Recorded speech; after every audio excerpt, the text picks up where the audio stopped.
Hello भाई मैंने आज आम देखा इकोनोमिक्स है।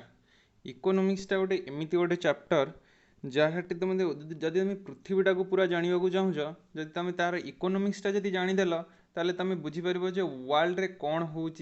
कौन हवाक जाऊँगी आ कौन होता सबू ये इकोनोमिक्स ही हुए आ सबू ही निजर इकोनोमिक्सटा को बहुत भलसे यूटिलाइज करने चाहती सबू देश आबे सबू देश एबी से जिनस लगती सब केमी इकोनोमिक्सटा मजबूत हम जहाँफल कि अर्थनैतिक विकास घटव आर जो लिविंग अफ स्टैंडर्ड माने जो बंचार शैली सेटा केमी इम्प्रूव हम तेल इकोनोमिक्सटा बहुत इंपोर्टेंट आज जुगे है। पूर्वर बोधे इकोनोमिक्स बहुत इंपोर्टेंट थिला एबे भी इंपोर्टेंट बहुत अच्छी है यार भूमिका इकोनोमिक्स बहुत बेसी। ठीक अच्छे तुम प्रथम अध्याय अच्छी अर्थनैतिक विकास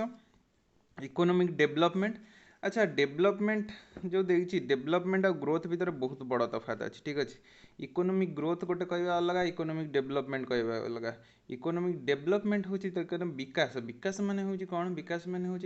देशर आर्थिक अर्थनैतिक विकास हो प्लस देशर कौन हो ना देशर जो लोक मैंने रोचे माने बहुत सबुठ गरीब जो मैंने विकास हो कहुए एक्चुअली इकोनॉमिकल डेवलपमेंट है। डेवलपमेंट कौन क्या कह डेवलपमेंट कह ना जो देशर विकास सहित देशर सबुठ सबुठ लोयर पोर लोयर जगह इनकम क्लास जो जी मैंने बहुत गरीब तांकर डेभलप होटा कहते कौन इकोनॉमिकल डेवलपमेंट इकोनॉमिकल ग्रोथ रे तुम इकोनो देशर एपटे ग्रोथ हो किंतु पछर रही जाइए से पुअर क्लास मैंने से गरीब गरीब हो जाते देशर किंतु ग्रोथ चलती से कहते इकोनॉमिकल ग्रोथ। ठीक अच्छे ये अर्थनैतिक विकास रे आज आम बहुत कथा जाना। ठीक अच्छे तो ये गोटे भास्ट चैप्टर या आज सारे आम चेष्टा करवा। ठीक अच्छे कम कम समय बहुत केमी आम अचीव कर। ठीक अच्छे देखा। ठीक अच्छे अच्छा आगू जावा तो ये हूँ आम गोटे वर्ल्ड देखते ये गोटे वर्ल्ड ए समस्ते डिवाइड अच्छा क्या द्वारा बॉर्डर द्वारा समस्ते डिवाइड किंतु आज जुगे कौन सेमी डिविजन देखा ना आज जुगे तुम सबू सबू सबू देश इकोनोमिकल जदि आम देखा चाहते है इकोन आर्थिक आर्थिक दृष्टि जदि आम देखा चाहते ताल ये सब गोटे वर्ल्ड एवं गोटे घर टाइप रही। ठीक अच्छे माने यार आम इंडिया जो जिनस हो सी अमेरिकार बिक्री हो अमेरिकार जो जिनस हो इंडिया बिक्री हो ये गोटे गोटे गोटे कॉमन मार्केट गोटे गोटे मार्केट बजार भाया काम कर इकोनॉमी किंतु आगुरी जिनस नाला है इंडिया भी आगुरी नाला इंडिया 1991 परठू एमती जिनस है जिते इंडिया लॉन्च है कौन एलपीजी है एलपीजी जो लॉन्च है एलपीजी जो लॉन्च है इंडिया भी से ग्लोबल मार्केट भितर गोटे पशिगला। ठीक अच्छे ये पूरा देखो पूरा दुनियाटा बॉर्डर द्वारा डिवाइड किंतु कौन गोटे कॉमन मार्केट जदि अर्थनैतिक जो दृष्टि आम देखा चाहिए ताहले ये गोटे पूरा एक हो जाइए बर्तमान है पूरा विश्वटा गोटे अर्थनैतिक सूतार बंधी हो जाइए। ठीक अच्छे ताहले जितेबाला एवं जानले जे अर्थनीति केते इम्पोर्टाट गोटे देशपाई या विकासर भित्तिभूमि ये है अर्थनीति जहाँ भी गोटे देशर भित्तिभूमि। ठीक अच्छे देश को देश भाई ठिया कर जितेबाला तार इकोनॉमिकल पावर बा अर्थनीतिक शक्ति जितेबाला वृद्धि पाइब देश से वृद्धि पाइब। ठीक अच्छे जिते तुम पाखे जब जिते पैसा आसो तुम से भल चल पार ना नहीं पुणी से जुगुरु आम समाज रे भी सेमती जहाँ पाखे बेसी पैसा तार बेसी जोर सेमतिया कथा वर्ल्ड रे से जहाँ पाखे बेसी जोर आ बेसी पैसा तार बेसी जोर। ठीक अच्छे तो कौन है अर्थनीति अर्थनीति भी कौन करे डिवाइड करछि आमर पृथ्वीटा को गोटे दुईटी श्रेणी विकास कर बेसी कर दुईटी श्रेणी कर। ठीक अच्छे कौन कौन से दुईटी श्रेणी विकसित देश और विकासोन्मुखी डेभलप्ड आउ डेभलपिंग है। डेभलप्ड कौन कौ देश सब जुक्तराष्ट्र अमेरिका है जर्मनी है आ वेस्टर्न यूरोप जी रही से मैंने देखु डेभलप्ड यहाँ हूँ अमेरिका ये गोटे डेभलप्ड कंट्री। ठीक अच्छे अमेरिका गोटे डेभलप्ड ये साउथ एशिया ये इंडिया अच्छी एठी इंडिया अच्छी ये पाकिस्तान अच्छी सॉरी इंडिया मैपटा ये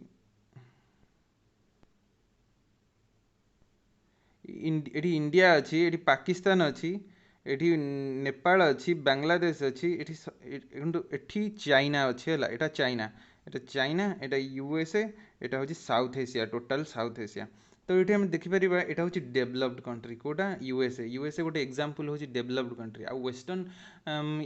वेस्टर्न यूरोप कहीं कहली मु वेस्टर्न यूरोप रे कौ माने देश सब आसती, फ्रांस आसे, इंग्लैंड आसे, आउ जर्मनी आसे, ये सब होती विकसित, ये ऑलरेडी विकसित हो जाइए। ठीक अच्छे यांकर इकोनोमिकल परिस्थिति जो एवं अच्छी अर्थनैतिक परिस्थितिटा सेटा बहुत आगर अच्छे, आम इंडिया ठारू बहुत उच्चरे अच्छी, बंचार शैली माने कौन कहती जो जीडीपी ग्रोथ जोटा कहती अर्थनैतिक विकास हूँ बहुत आगर अच्छा से। ठीक अच्छे सी एक्चुअली बहुत उन्नति अच्छा कौन पे ना विभिन्न प्रकार सेक्टर से माने बहुत उन्नति करछन्ति। किंतु हम साउथ एशिया जब देखियो जे पाकिस्तान है, इंडिया है, बांग्लादेश है, ये माने सब विकासोन्मुखी डेभलपिंग, ये गति कर विकसित हवा दिगरे, यांको पाखरे किछटा प्रोब्लेम रही जाइछि जोटि ये विकसित हो पाइलेनी आ विकसोन्मुखी किंतु गति करुछन्ति विकसित हेबा पई। किंतु यांकर ग्रोथ जेहेतु ग्रोथ उपर निर्भर करे ये केते शीघ्र ग्रोथ करिवे आ यांकर पॉलिटिकल डिसीजन उपर निर्भर करे जे ये देशटा को केते आगे जीवो। ठीक अछि एपटे रहा चाइना, चाइना गोटे एमती देश, चाइनार जीडीपी बहुत अच्छी, चाइनार इकोनोमिकल सिचुएशन बहुत भल, अर्थनैतिक सिचुएशन भी बहुत भल, तार फॉरेन रिजर्व बहुत बेसी अच्छी इंडिया ठारू, आ तार जीडीपी भी बहुत बेसी है, किंतु से तथापि ताको गोटे विकासशील देश बोली करा जाए कहीं तार पॉपुलेशनटा बहुत बेसी, पर कैपिटा इनकम माने जो मुंड पिछा आय चाइनार कम अमेरिका ठारू, कहीं मुंड पिछा आय रे डिवाइड होता है कौन ना पॉपुलेशन डिवाइड होता है, मुंड पिछा आय चाइनार बहुत कम कारण चाइनार पॉपुलेशन बेसी। तो किंतु इंडिया से पॉपुलेशन हूँ सेकेंड इंडिया, किंतु तार तथापि जीडीपी भी कम अच्छी से विकासशील जाऊँगी। चाइना भी विकासशील जाए, किंतु चाइना मान निजे निजे कहे मुझे ऑलरेडी विकसित हो सारे, एक्चुअली देखा गले चाइना बहुत विकसित, किंतु जेहेतु पॉपुलेशन बेसी अच्छी विकसशील देश बोली गणना करा जाए। ठीक अच्छे किंतु अमेरिका कोटे कौन विकसित। ठीक अच्छे यहाँ हूँ विकसित, ये दुई जन होती कौन विकासशील विकासोन्मुखी है जे विकास आड़ को मुख करके जाऊँ। ठीक अच्छे विकासोन्मुखी तापर हूँ कौन तापर जिते देखिए आम प्रोब्लेम कौन हो। ठीक अच्छे जी आम देखा अमेरिकार लोक संख्या बहुत कम अच्छी। ठीक अच्छे अमेरिकार जिनस सब अमेरिकार मैन्युफैक्चरिंग सेक्टर माने जो कौन कहते जोटा प्रोडक्शन जोड़ा तैयारी हुए है। ठीक अच्छे शिल्प उत्पादन क्षेत्र में अमेरिका बहुत आगे अच्छी इंडिया ठारू। ठीक अच्छे इंडिया बहुत पछरे अच्छी। इंडियार मेजर हूँ इंडियार मेजर कौन कृषि, इंडियार मेजर सेक्टर कौन कृषि एग्रीकल्चर है, एग्रीकल्चर बा कृषि।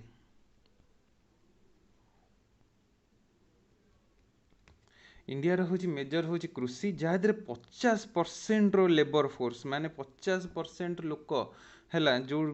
केवल कृषि रे नियोजित होता। किंतु ये इकोनॉमी जदि आमर 100% हुए, आम जदि 100% इकोनॉमी रे अच्छा। ठीक अच्छे एग्रीकल्चरल केवल दिए 17% है, केवल देखते 50% लोक जो 17% अचीव करने को आमर लगी से सेक्टर आमर बहुत पछुआ अच्छी। कारण जो 50% लोक आमर मैन पावर हाथ से हाथ जब 17% केवल अचीव कर आम के पचर रहा से भावतु। ठीक अच्छे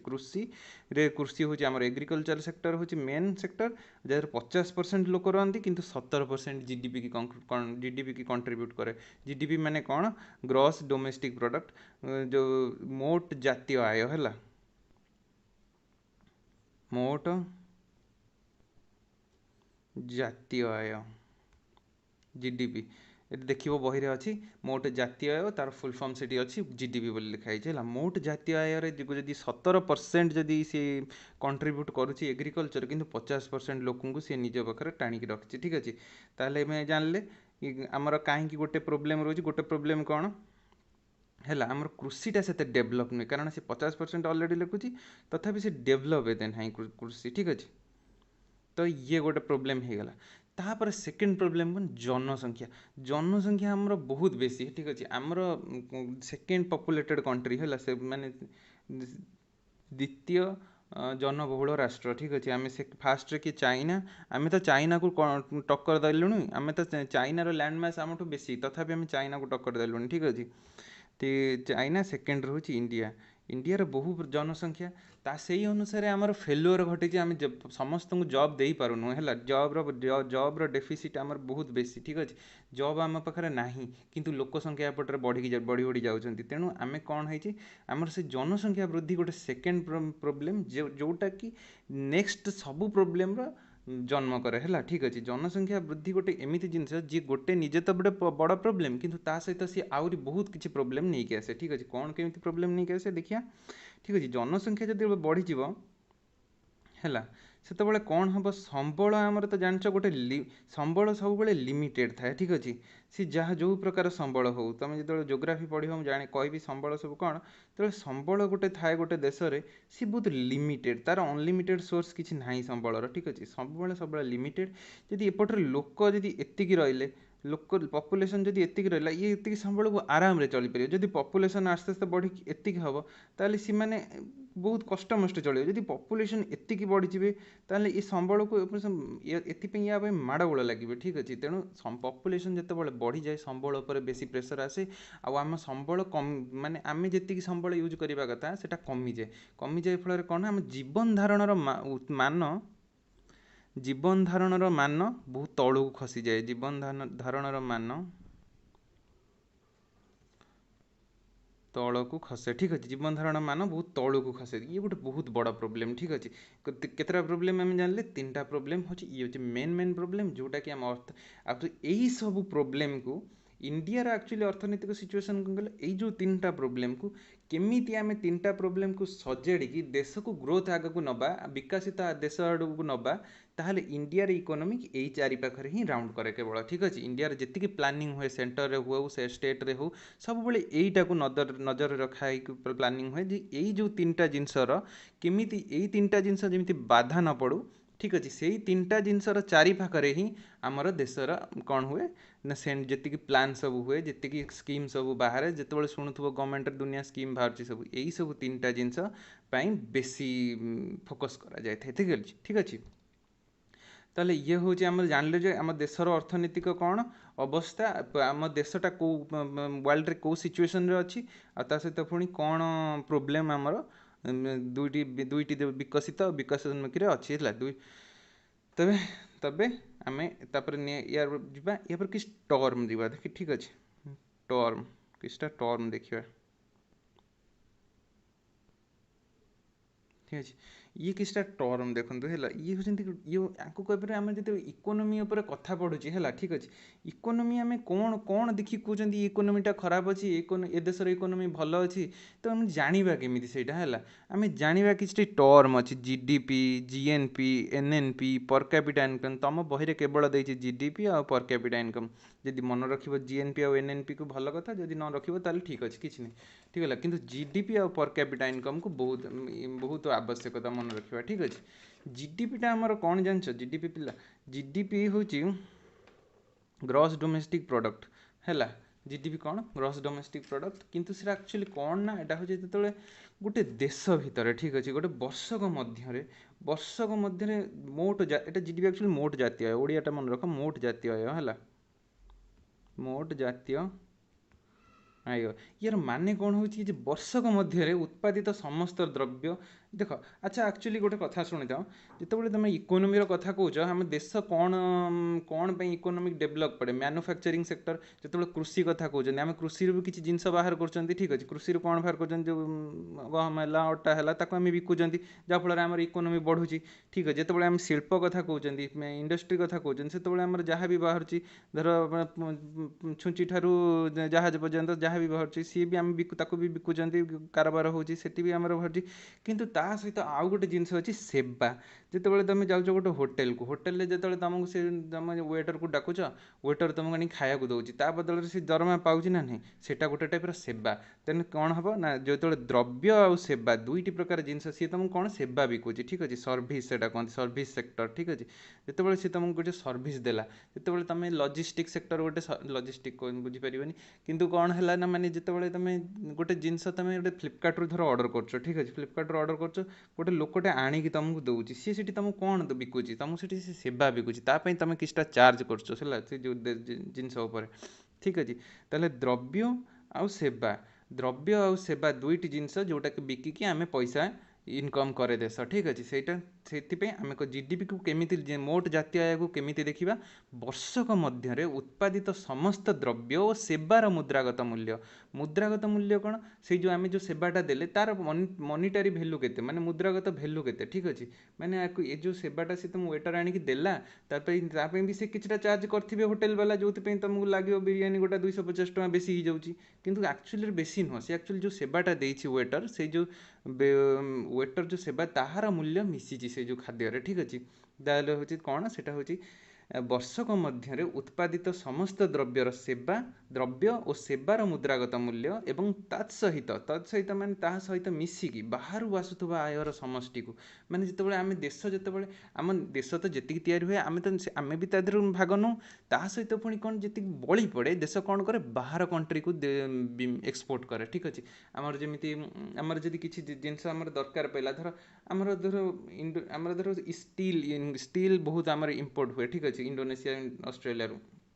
ସେତେବେଳେ କ'ଣ କରେ, ଇଣ୍ଡିଆ ସେଠୁ ଇମ୍ପୋର୍ଟ କରେ, କ'ଣ ପାଇଁ ନା ସେଇ ଯେଉଁ ଅଷ୍ଟ୍ରେଲିଆ ଇଣ୍ଡୋନେସିଆରେ ଷ୍ଟିଲ୍ ଗୁଡ଼ା ବେଶୀ ହେଇଯାଇଥାଏ, ସେ ଇଣ୍ଡିଆକୁ ଦେଇଦିଏ, ଠିକ୍ ଅଛି। ଇଣ୍ଡିଆ ଯେମିତି ପାମ୍ ଅଏଲ୍ ଗୁଡ଼ା କ'ଣ କରେ, ପାମ୍ ଅଏଲ୍ ଗୁଡ଼ାକୁ ସେ ଇମ୍ପୋର୍ଟ କରେ ନେପାଳରୁ, ସେମିତି ନେପାଳ କ'ଣ କରେ, ନେପାଳରୁ ବେଶୀ ହେଇଯାଇଥିବ ବୋଲି ପାମ୍ ଅଏଲ୍ ଇଣ୍ଡିଆକୁ ଦେଇଦିଏ। ସେଥିପାଇଁ ସେଇ ହିସାବରେ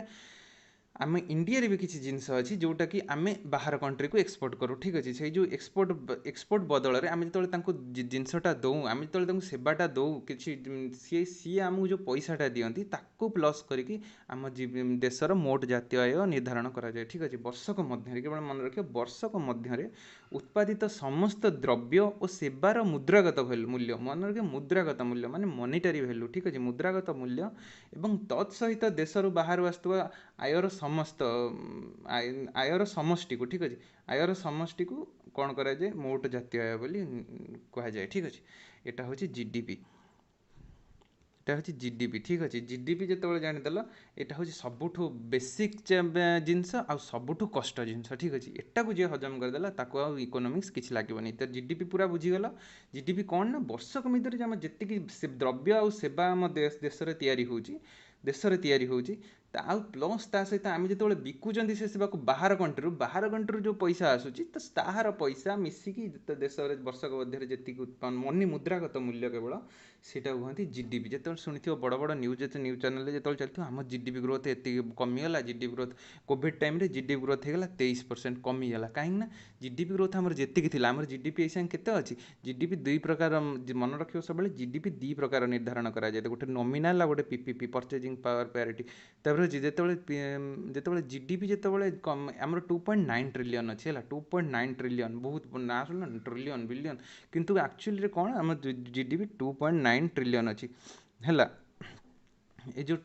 2.9 ଟ୍ରିଲିୟନ୍ ଯେଉଁ ଜିଡିପି ଅଛି, ଏଇଟା ଆମର ଫିକ୍ସড ଅଛି, ଆମେ ଗ୍ରୋଥ୍ କରୁଛନ୍ତି। ଜିଡିପି ଗ୍ରୋଥ୍ ଆମର ଯେତେବେଳେ କହେ 7% ଗ୍ରୋଥ୍ ହେଉଛି, କେତେବେଳେ 8% ଗ୍ରୋଥ୍ ହେଉଛି, ଏବେ 11% ଚାଲିଛି, ଏମିତି ଯେଉଁ ଗ୍ରୋଥ୍ ଚାଲୁଛି, ଆମେ ସେଇ ହାରରେ ଆମେ ବଢ଼ିକି ଚାଲୁଛୁ, ଠିକ୍ ଅଛି, ଜିଡିପି ଗ୍ରୋଥ୍ କରୁଛି, ହେଲା। ସେଇଟା କୁହନ୍ତି ଜିଡିପି ଗ୍ରୋଥ୍। ଯେତେବେଳେ ଏଇ ଜିଡିପି ଯେତେବେଳେ ବଢ଼େ, ସେତେବେଳେ ଆମେ କହନ୍ତି କ'ଣ, ଜିଡିପି ଗ୍ରୋଥ୍ ହୁଏ, ହେଲା। ଯେତେବେଳେ ଏମିତି 7% ବେଳେବେଳେ ବଢ଼ୁଥିବ,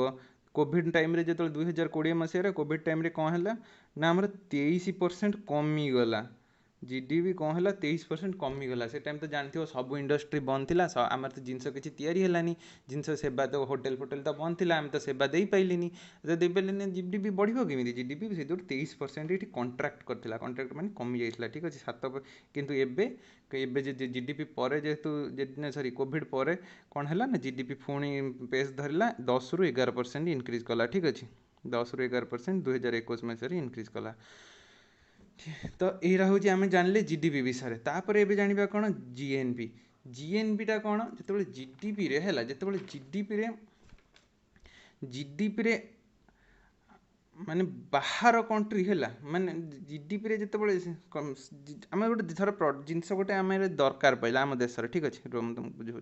जीडीपी द्वारा आम देशर गोटे जिनस दरकार पड़ा ठीक अच्छे आमर से जिनस ना देश में कम अच्छी बहुत है किंतु आमर दरकार अच्छी बहुत किंतु कौन करवा आम बाहर को आनिबा ठीक है बाहर आनिबा बाहर माने अलग देश गोटे इम्पोर्ट करवा इम्पोर्ट माने आमदानी करवा है आमदानी करवा जो आमको भी किसी आम जो जिनस आने आमको तो पैसा देवाक पड़ो ना से जो पैसा दबा आउट गोइंग मनी कहते कौन आउट बाहर जो जाऊा पैसा को ताकू जदि माइनस करदे जीडीपी सहित जीडीपी तो जान कौन न जान पुणी पछक जाओ बैक कर जीडीपी भलसे बुझ ठीक अच्छे जीडीपी जब जान जीडीपी को माइनस करवा जो पैसा बाहर को आम दौरान जहाँ आम आमदानी कर मूल्य जो आम बाहर पठे दौरान ताकू माइनस कले कौन रहा जीएनपी कौन रहा जीएनपी ग्रॉस नेशनल प्रोडक्ट ठीक अच्छे तो जीएनपी जो रहा टिके हाँ जो कौन रहा जीएनपी रहा ठीक अच्छे जीडीपी जान जीएनपी जो कौन रहा आउट जो आम जीडीपी रु माइनस करवा जीडीपी रु फेड़ा कौन जो आउट गोइंग मनी जी आम मनी बाहर पठाऊँ से फेरीदेले आम रहा जीएनपी ग्रॉस नेशनल प्रोडक्ट तापर जीएनपी रे कौन हो जीएनपी रे जदि डेप्रिसिएशन जी आ गोटे अच्छी एनएनपी ठीक अच्छे NNP net national product sorry NNP NNP रे कौन हो एनएनपी टा हूँ तुम कौन एनएनपी हूँ जीएनपी माइनस डेप्रिसिएशन डेप्रिसिएशन टा एक्चुअली आम बुझा है डेप्रिसिएशन टा कौन जिते तुम गोटे गाड़ी किणुच धर है गोटे मोटरसाइकेल थर किनल धर ये मोटरसाइकेल तुम किच ठीक अच्छे ये मोटरसाइकेल किनुच या केते टଙ୍କା दे किनुच रॉयल एनफिल्ड यहाँ कौन रॉयल एनफिल्ड मेटियोर बोधे ये मेटियोरटा तुम धर 2 लाख टकर किनल है 2 लाख 2 लाख टकर किनल ठीक अच्छे किंतु एटा वर्षे पर यार भैल्यू केते है जदि वर्षे पर तुम यहाँ बिकिया जीव कौन से 2 लाख टकर बिक एटा केते टकर बिक एटा तुम हाराहारी 2 वर्ष पर जब बिक ये तो 1 लाख हो जाइए कारण यार अलग भर्सन आस जाइए नुआ ये चाली चाली खराब हो जाइए तो वर्षक भितर वर्ष 1 ईयर भितर यार मूल्य कमीगला इकोनोमिक मॉनिटरी वैल्यू ए जिनसर कमीगला 2 लाख जो तुम किनल वर्ष को जो समय बढ़ीगला किंतु 1 लाख हो गला से जो कौन से कहते डेप्रिसिएशन है तुम गोटे गोटे जिनसर गोटे चेयर जब तुम किणुच चेयर जदि गोटे किणुच है धर चेयर गोटे किनल आज 500 टंकार किंतु या जब तुम बहुत दिन यूज कल यार स्क्राच फ्राच होगला गोड़ गोटे गोड़ भांगला यहाँ जो बिकवा गल ये केते टंकार प्लास्टिक किलो किलो हिसाब से प्लास्टिक बिक्री है 20 टंकार ये जो कमीगला यार जो मूल्यटा जो कमीगला यहाँ कहते डेप्रिसिएशन आ डेप्रिसिएशन जो जीएनपी रु माइनस करा जाए है जीएनपी रु जो डेप्रिसिएशन सब तो सब जिनसर डेप्रिसिएशन अच्छी इंडिया रे जो जिनस प्रोडक्ट तैयारी होची आम कौन जो तैयारी होची सेवा द्रव्य से सब तार भी डेप्रिसिएशन अच्छी से जो डेप्रिसिएशन जो आम जो फेड़ा जीएनपी रु से आसो एनएनपी आ एनएनपी हूँ मूल जी कि बाहर करे मुंड पिछा आय को है एनएनपी हूँ गोटे गोटे स्टैंडर्ड जोटा कि मुंड पिछा आय को बाहर करे ठीक अच्छे केमी देख कौच तापर आम आसवा सेकेंड जोटा कि आमर जीडीपी गोटे गला इंपोर्टाट तुम ठीक अच्छे मु केवल एनएनपी ही एति जीएनपी आसिली जीएनपी जीडीपी की जीएनपी आनली कली जीएनपी को एनएनपी कली तापर एनएनपी आसब जो एनएनपी जी हम है एनएनपी जी हम ताकू जदि पॉपुलेशन सहित डिवाइड करवा जी आम लोक संख्या सहित डिवाइड करवा से आसो कौन मुंड पिछा आय है जो जोटा कि तुम इंपोर्टाट अच्छी आ सब इकोनोमी सब बहुत इंपोर्टाट इंडिकेटर हो इंडिकेटर माने कौन जदि इंपोर्टाट जोटा देखा चाहते हैं इंपोर्टाट इंडिकेटर सब बेले कौन ना मुंड पिछा आय केमी बाहर जीडीपी तो तुम इंपोर्टाट रहा तापर जीडीपी माइनस आउटगोइंग मनी हूँ कौन जीएनपी आ जीएनपी माइनस डेप्रिसिएशन हूँ एनएनपी आ एनएनपी रु डिवाइडेड बाय पॉपुलेशन हूँ मुंड पिछा आय ठीक अच्छे এটা হচ্ছে মুন্ড পিছা আয় আর যেটি পপুলেশন দেখব যেটি পপুলেশন বেশি হব অল্টিমেটলি কোণ হব এনএনপি না মুন্ড পিছা আয় যদি ইকুয়াল টু এটা মুন্ড পিছা আয় হলা মুন্ড পিছা ধর এটা লিখিছি এটা মুন্ড পিছা আয় ঠিক আছে মুন্ড পিছা আয় ইকুয়াল টু এতিকি তাহলে যদি পপুলেশন যে মাত্রাରେ বଢ଼ିବ মুন্ড পিছা আয় কমিব কারণ এটা ইনডাইরেক্টলি প্রপোর্শনাল ঠিক আছে পপুলেশন সেই ଯୋଗୁଁ କ'ଣ ଯେତେ ବଢ଼ିବ ଆମ ଇଣ୍ଡିଆରେ ସେଇଥିପାଇଁ କେବଳ ମୁଣ୍ଡ ପିଛା ଆୟ କମ୍ କିନ୍ତୁ ବାହାର କଣ୍ଟ୍ରିରେ କ'ଣ ନା ମୁଣ୍ଡ ପିଛା ଆୟ ବହୁତ ବେଶୀ କାରଣ ତାଙ୍କର ପପୁଲେସନ୍ ବହୁତ କମ୍ ଠିକ୍ ଅଛି ଏବେ ବୁଝିଲ এইটা হচ্ছে বেসিক থিং ইকোনোমির বেসিক থিং এটা যদি বুঝিদেব তুমি ইকোনোমি আর তোমার কিছু প্রোবলেম বি হবনি ঠিক আছে তাহলে কোণ দেখিয়া মুন্ড পিছা আয়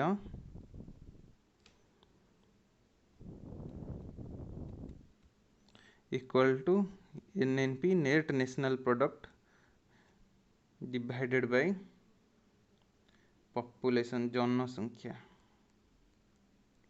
ताहले जनसंख्या जिते बढ़िब मुंड पिछा आय सेते कमिब ठीक अच्छे एबे हम जानीगले दुईटी इंडिकेटर विषय इकोनोमिकल इंडिकेटर रे जानीगले एबे आम इकोनोमी पढ़ा बहुत सहज हो कारण आम मेन टॉपिक क्रॉस करीगले ठीक अच्छे ताहले एबे होची हमर कोन तो जीडीपी विषय में जानले एबे जानिबा जीडीपी आमर जीडीपी हिस्ट्री जानिबा ठीक अच्छे तो आम जीडीपी हिस्ट्री जिते हिस्ट्री कथा कौच जीडीपी हम जाना हिस्ट्री कथा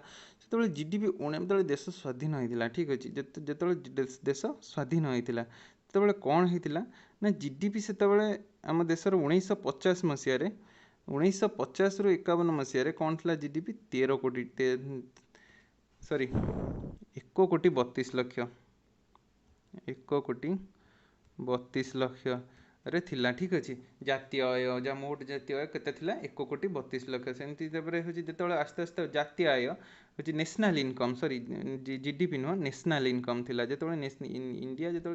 नेशनल इनकम माने कौन ना जो जातीय आय नेशनल इनकम माने जी आम इनकम करूँ आम है 1950 रु जो देश गोटे वर्ष मध्य इनकम करे ठीक अच्छे इनकम के करूला 1 कोटी 32 लक्ष 2010 से 48 कोटी पहुँचला है 1 कोटी जो जिनसा था 2010 आमर बहुत ग्रोथ होता मध्य से अनुसार मुंड पिछा आय भी बढ़ी है मुंड पिछा आय के बढ़ी मुंड पिछा आय बढ़ी के 36,000 जो 2003-04 देखाई मुंड पिछा आय के 36,871 ठीक अच्छे 36,871 आज 2010-11 जो 53,331 किंतु आज बोधे 1 लक्ष टकर पहुँची जाइए मुंड पिछा आय ठीक अच्छे किंतु तथापि भी जो लोक पिछा जदि 1 लक्ष टका इनकम कर तथापि भी आम देश गरीब अच्छी कहीं आम देश में प्राय जगह देखा जाए जो धनी धनी हो चलती गरीब गरीब हो चलती है इनइक्वालिटी असमानता देखा जाए आम सोसाइटी रे कारण गरीब लोक गरीब हो चलती धनी लोक धनी हो चलती कहीं ये बहुत प्रकार जिनस मैटर करे ठीक अच्छे तो किंतु तथापि आम देखा गले मुंड पिछा आम देशर बहुत बढ़ी है ठीक अच्छे ये जानता मुंड पिछा आम देशर बहुत बढ़ी ठीक अच्छे 2010 के 53,331 आ 2003 में 36,871 एवं तो 1,20,000 पर्यंत टपी सारे ठीक अच्छे तो ये हम सरीगला एन विषय पूरा ठीक से जानदेल तापर आम जाना कौन ना तापर आम जाना विभिन्न प्रकार अर्थनीतिक प्रचलन ठीक अच्छे गोटे विभिन्न प्रकार मोस्टली 3 प्रकार ही अच्छी केवल है विभिन्न प्रकार 3 प्रकार अर्थनीतिक प्रचलन है 3 प्रकार अर्थनीति गोटे हूँ पुंजीवाद ठीक अच्छे पुंजीवादी गोटे अच्छी समाजवादी आ गोटे अच्छी मिश्र ठीक अच्छे यही 3टी विभाग अर्थनैतिक व्यवस्था आम समाज रे प्रचलन ठीक अच्छे पुंजीवादी रे कौन हुए पुंजीवादी हूँ मेन कंट्री कौटा आसो यूएसए तुम आसो जी फास्ट कही वेस्टर्न कंट्री यूरोपियन कंट्री माने जो पश्चिम पश्चिम यूरोप रे जी अच्छा जो आमर फ्रांस हो इंग्लैंड हो जर्मनी हो एम सब आसवे कि पुंजीवादी आसवे यूएसए तांकर लीडर ठीक अच्छे आदि समाजवादी आम जदि चेष्टा समाजवादी देखा ताहले एबेकार समाजवादी एक्चुअली मो हिसाब रे जदि कहवाक जी चाइना गोटे यार प्रॉपर एग्जांपल ठीक अच्छे समाजवादी किंतु पूरा प्रॉपर किंतु चाइना निजको कहे ना पूरा टोटाल समाजवादी बोली ठीक अच्छे किंतु चाइना गोटे आम प्राक्टिकाली देखा गले चाइना गोटे समाजवादी अर्थनीति में चलती कारण तार गवर्नमेंट इंटरफेरेन्स गवर्नमेंट हस्तक्षेप बहुत अधिक है इकोनोमी रे सी बैंक को भी चलाती जहाँ भी किसी असुविधा हुए बैंक ना किसी कहती जेल भी कर दियंती ठीक अच्छे मोस्टली समाजवादी अर्थव्यवस्था तांकर चली आसी चाइना रे आ मिश्र जदि कहवाक जाइए मिश्र माने हूँ दीटा थी पुंजीवादी भी अच्छी समाजवादी भी अच्छी दीटा मिसिक अच्छी कहते मिश्र आ मिश्रटा हूँ बेसिकाली हूँ इंडिया रे इंडिया गोटे हूँ इंडिया हूँ गोटे बहुत बड़ एग्जांपल मिश्र अर्थनीति आ बहुत सक्सेसफुल भी ठीक अच्छे पुंजीवादी जो आम कहते पुंजीवादी इंग्लीश हूँ कैपिटालिस्टिक इकोनॉमी माने धर आम बुझा से जो स्ट्रक्चरटा ठीक अच्छे स्ट्रक्चरटा आम बुझा पुंजीवादी स्ट्रक्चर बुझा पुंजीवादी कौन जो गोटे गवर्नमेंट थाए तांको किए बाछंती लोक मैंने बाछंती लोक मानकर गवर्नमेंट उपर कौन आशा थाए गवर्नमेंट जीवनटा शैलीटा केमी उन्नत कर ये किंतु से टाइम कैपिटालिस्टिक कौन तादेह कौन हुए कैपिटालिस्टिक से अर्थनीतिक समाज रे कौन हुए तो जिते इंडस्ट्री गुड़ा प्राइवेट चलाती है एगुड़ा धर इंडस्ट्री ठीक अच्छे एगुड़ा इंडस्ट्री सब इंडस्ट्री ये लोक मैंने गवर्नमेंट कौन कर लोक मानू प्रोस कर तमें जाओ इंडस्ट्री कर ठीक अच्छे इंडस्ट्री कर आ तुमको जी सपोर्ट आम एजुकेशन हो जहाँ फल आम अलग किसी सपोर्ट तुमको देदेबू किंतु तुम निजे निजे गोटे कैपिटालिस्टिक माने तुम निजे इंडस्ट्री कर प्राइवेट कंपनी सब बहुत बेसी थाए है प्राइवेट कंपनी गवर्नमेंट कंपनी बहुत कम थाए गवर्नमेंट इंटरफेरेन्स गवर्नमेंट हस्तक्षेप बजार रे बहुत कम थाए है बजार माने मार्केट रे एक्चुअली जो मार्केट कथा कहूँ मन रख इकोनॉमी रे ठीक अच्छे इकोनॉमी रे बहुत कम थाए आ बहुत निर्भर करे ये जो प्राइवेट प्लेयर प्राइवेट लोक मैंने जो अच्छा जो बिजनेस माने धर रिलायंस जो मुकेश अंबानी आमर बिरला टाटा भली कितरा लोकों आ से बहुत था से गोटे आमर सीना आमर मिश्र बोली आमर अल्प दी तीन टा ना मन रख कि यूएस रे बहुत सेमती अच्छा ठीक अच्छे निर्भर करे मार्केटर सिचुएसन कहते कैपिटालिस्टिक आ सेमाने ही निर्भर करती गोटे जिनसर केते प्राइस रहिबो गोटे जिनसर केते कम प्राइस है गोटे खाद्य धर बिक्री होची से केते टंकार बिक्री हो केते टंकार कौन रही कैपिटालिस्टिक जो कंट्री जो से प्राइवेट लोक मैंने जो उद्योगपति सब अच्छा शिल्पपति से मैंने निर्धारण करती ठीक अच्छे गवर्नमेंट हस्तक्षेप बहुत कम थाए से जगह आते आम कथा कहते जो समाजवादी कौन थाए से गवर्नमेंट ही सर्वे सर्वा थाए ठीक अच्छे समाज माने कौन समाज माने हूँ पॉपुलेशन लोक लोक मानकर लोक मैंने पठे सरकार सरकार कौन करेंगे मुझे सरकार कह मु इंडस्ट्री तैयारी करची है मु इंडस्ट्री तैयारी करची तमें गोटे कम कर लोक मैंने तमें इंडस्ट्री काम कर है मु सरकार मु इंडस्ट्री तैयारी कर दूची तमें ये कम कर तुम दरमा टेंशन नहीं लाभ हो क्षति हो तुमको दरमा सब मिल कहीं गवर्नमेंट चाकरी तुम करुच है ये भी गोटे गवर्नमेंट चाकरी टाइप कारण गवर्नमेंट तुमको इंडस्ट्री तैयारी करके दूची से पुंजीवादी कौन होता पुंजीवादी अलग होता पुंजीवादी गवर्नमेंट कहला लोक मानू जो तुमको अलग एजुकेशन दे दूची तुम कि निजे ठिया चेष्टा कर सी ठिया करुले ये को किंतु एठी कौन कला गवर्नमेंट द्वारा सी उल्टी तैयारी करके देदेला इंडस्ट्री तला तमें ये चाकरी कर है तो ये समाजवादी बेसी सक्सेसफुल नुह समाजवादी हूँ बेसी सक्सेसफुल नहीं बहुत स्ट्रिक्ट रूल दरकार डेमोक्रेसी रे केतबेले भी समाजवादी अर्थनीति के माने भल से चली पारनी कारण है कि चाइना रे कौन चाइना रे गोटे वन पार्टी रूल गोटे पार्टी मेन सी तुम स्ट्रिक्टली सब जिन तैयारी करती एपर्यंत भल से चलती ठीक अच्छे किंतु आमर जदि हम आमर भल से चली पारनी कारण आमर जो देख 1991 पूर्वर जो एलपीजी आसिया पूर्वर प्रायतः मिश्र कहुला जेहेतु कहुला मिश्र किंतु एक्चुअली रे समाजवादी अर्थनीतिक समाज थिला ठीक अच्छे तो आम देखा नेक्स्ट तो आम बुझीगले पुंजीवादी कौन आ समाजवादी कौन एवं आम देखिए मिश्र ମିଶ୍ର ହେଉଛି ଯେଉଁଠି ପୁଞ୍ଜିବାଦୀ ପ୍ରାଇଭେଟ୍ ପ୍ଲେୟାର ବି ଥିବେ ଆଉ ଗଭର୍ଣ୍ଣମେଣ୍ଟ ଇନଷ୍ଟିଚ୍ୟୁସନ୍ ବି ଥିବ, ଗଭର୍ଣ୍ଣମେଣ୍ଟ ବି ଶିଳ୍ପ କରିକି ଦେଉଥିବ ଲୋକଙ୍କୁ, ଆଉ ପ୍ରାଇଭେଟ୍ ଲୋକମାନେ ବି ଥିବ। ଯେମିତି ଆମେ ଇଣ୍ଡିଆ ଗୋଟେ ହେଉଛି ମିଶ୍ର। ଇଣ୍ଡିଆରେ ପ୍ରାଇଭେଟ୍ କିଏ? ରିଲାଏନ୍ସ ଧର ଦେଖ, ରିଲାଏନ୍ସ ହଉ କି ଟାଟା ହଉ, ଅଦାନୀ ହଉ, ଇସବୁ କ'ଣ? ଇସବୁ ପ୍ରାଇଭେଟ୍ ପ୍ଲେୟାର। ଇଏ ବି ଗଭର୍ଣ୍ଣମେଣ୍ଟରେ ଇଏ ବି ମୁଣ୍ଡ ଖେଳାନ୍ତି ଆମ ଅର୍ଥନୈତିକ ସିଚୁଏସନ୍ରେ। ଆଉ ଯେଉଁ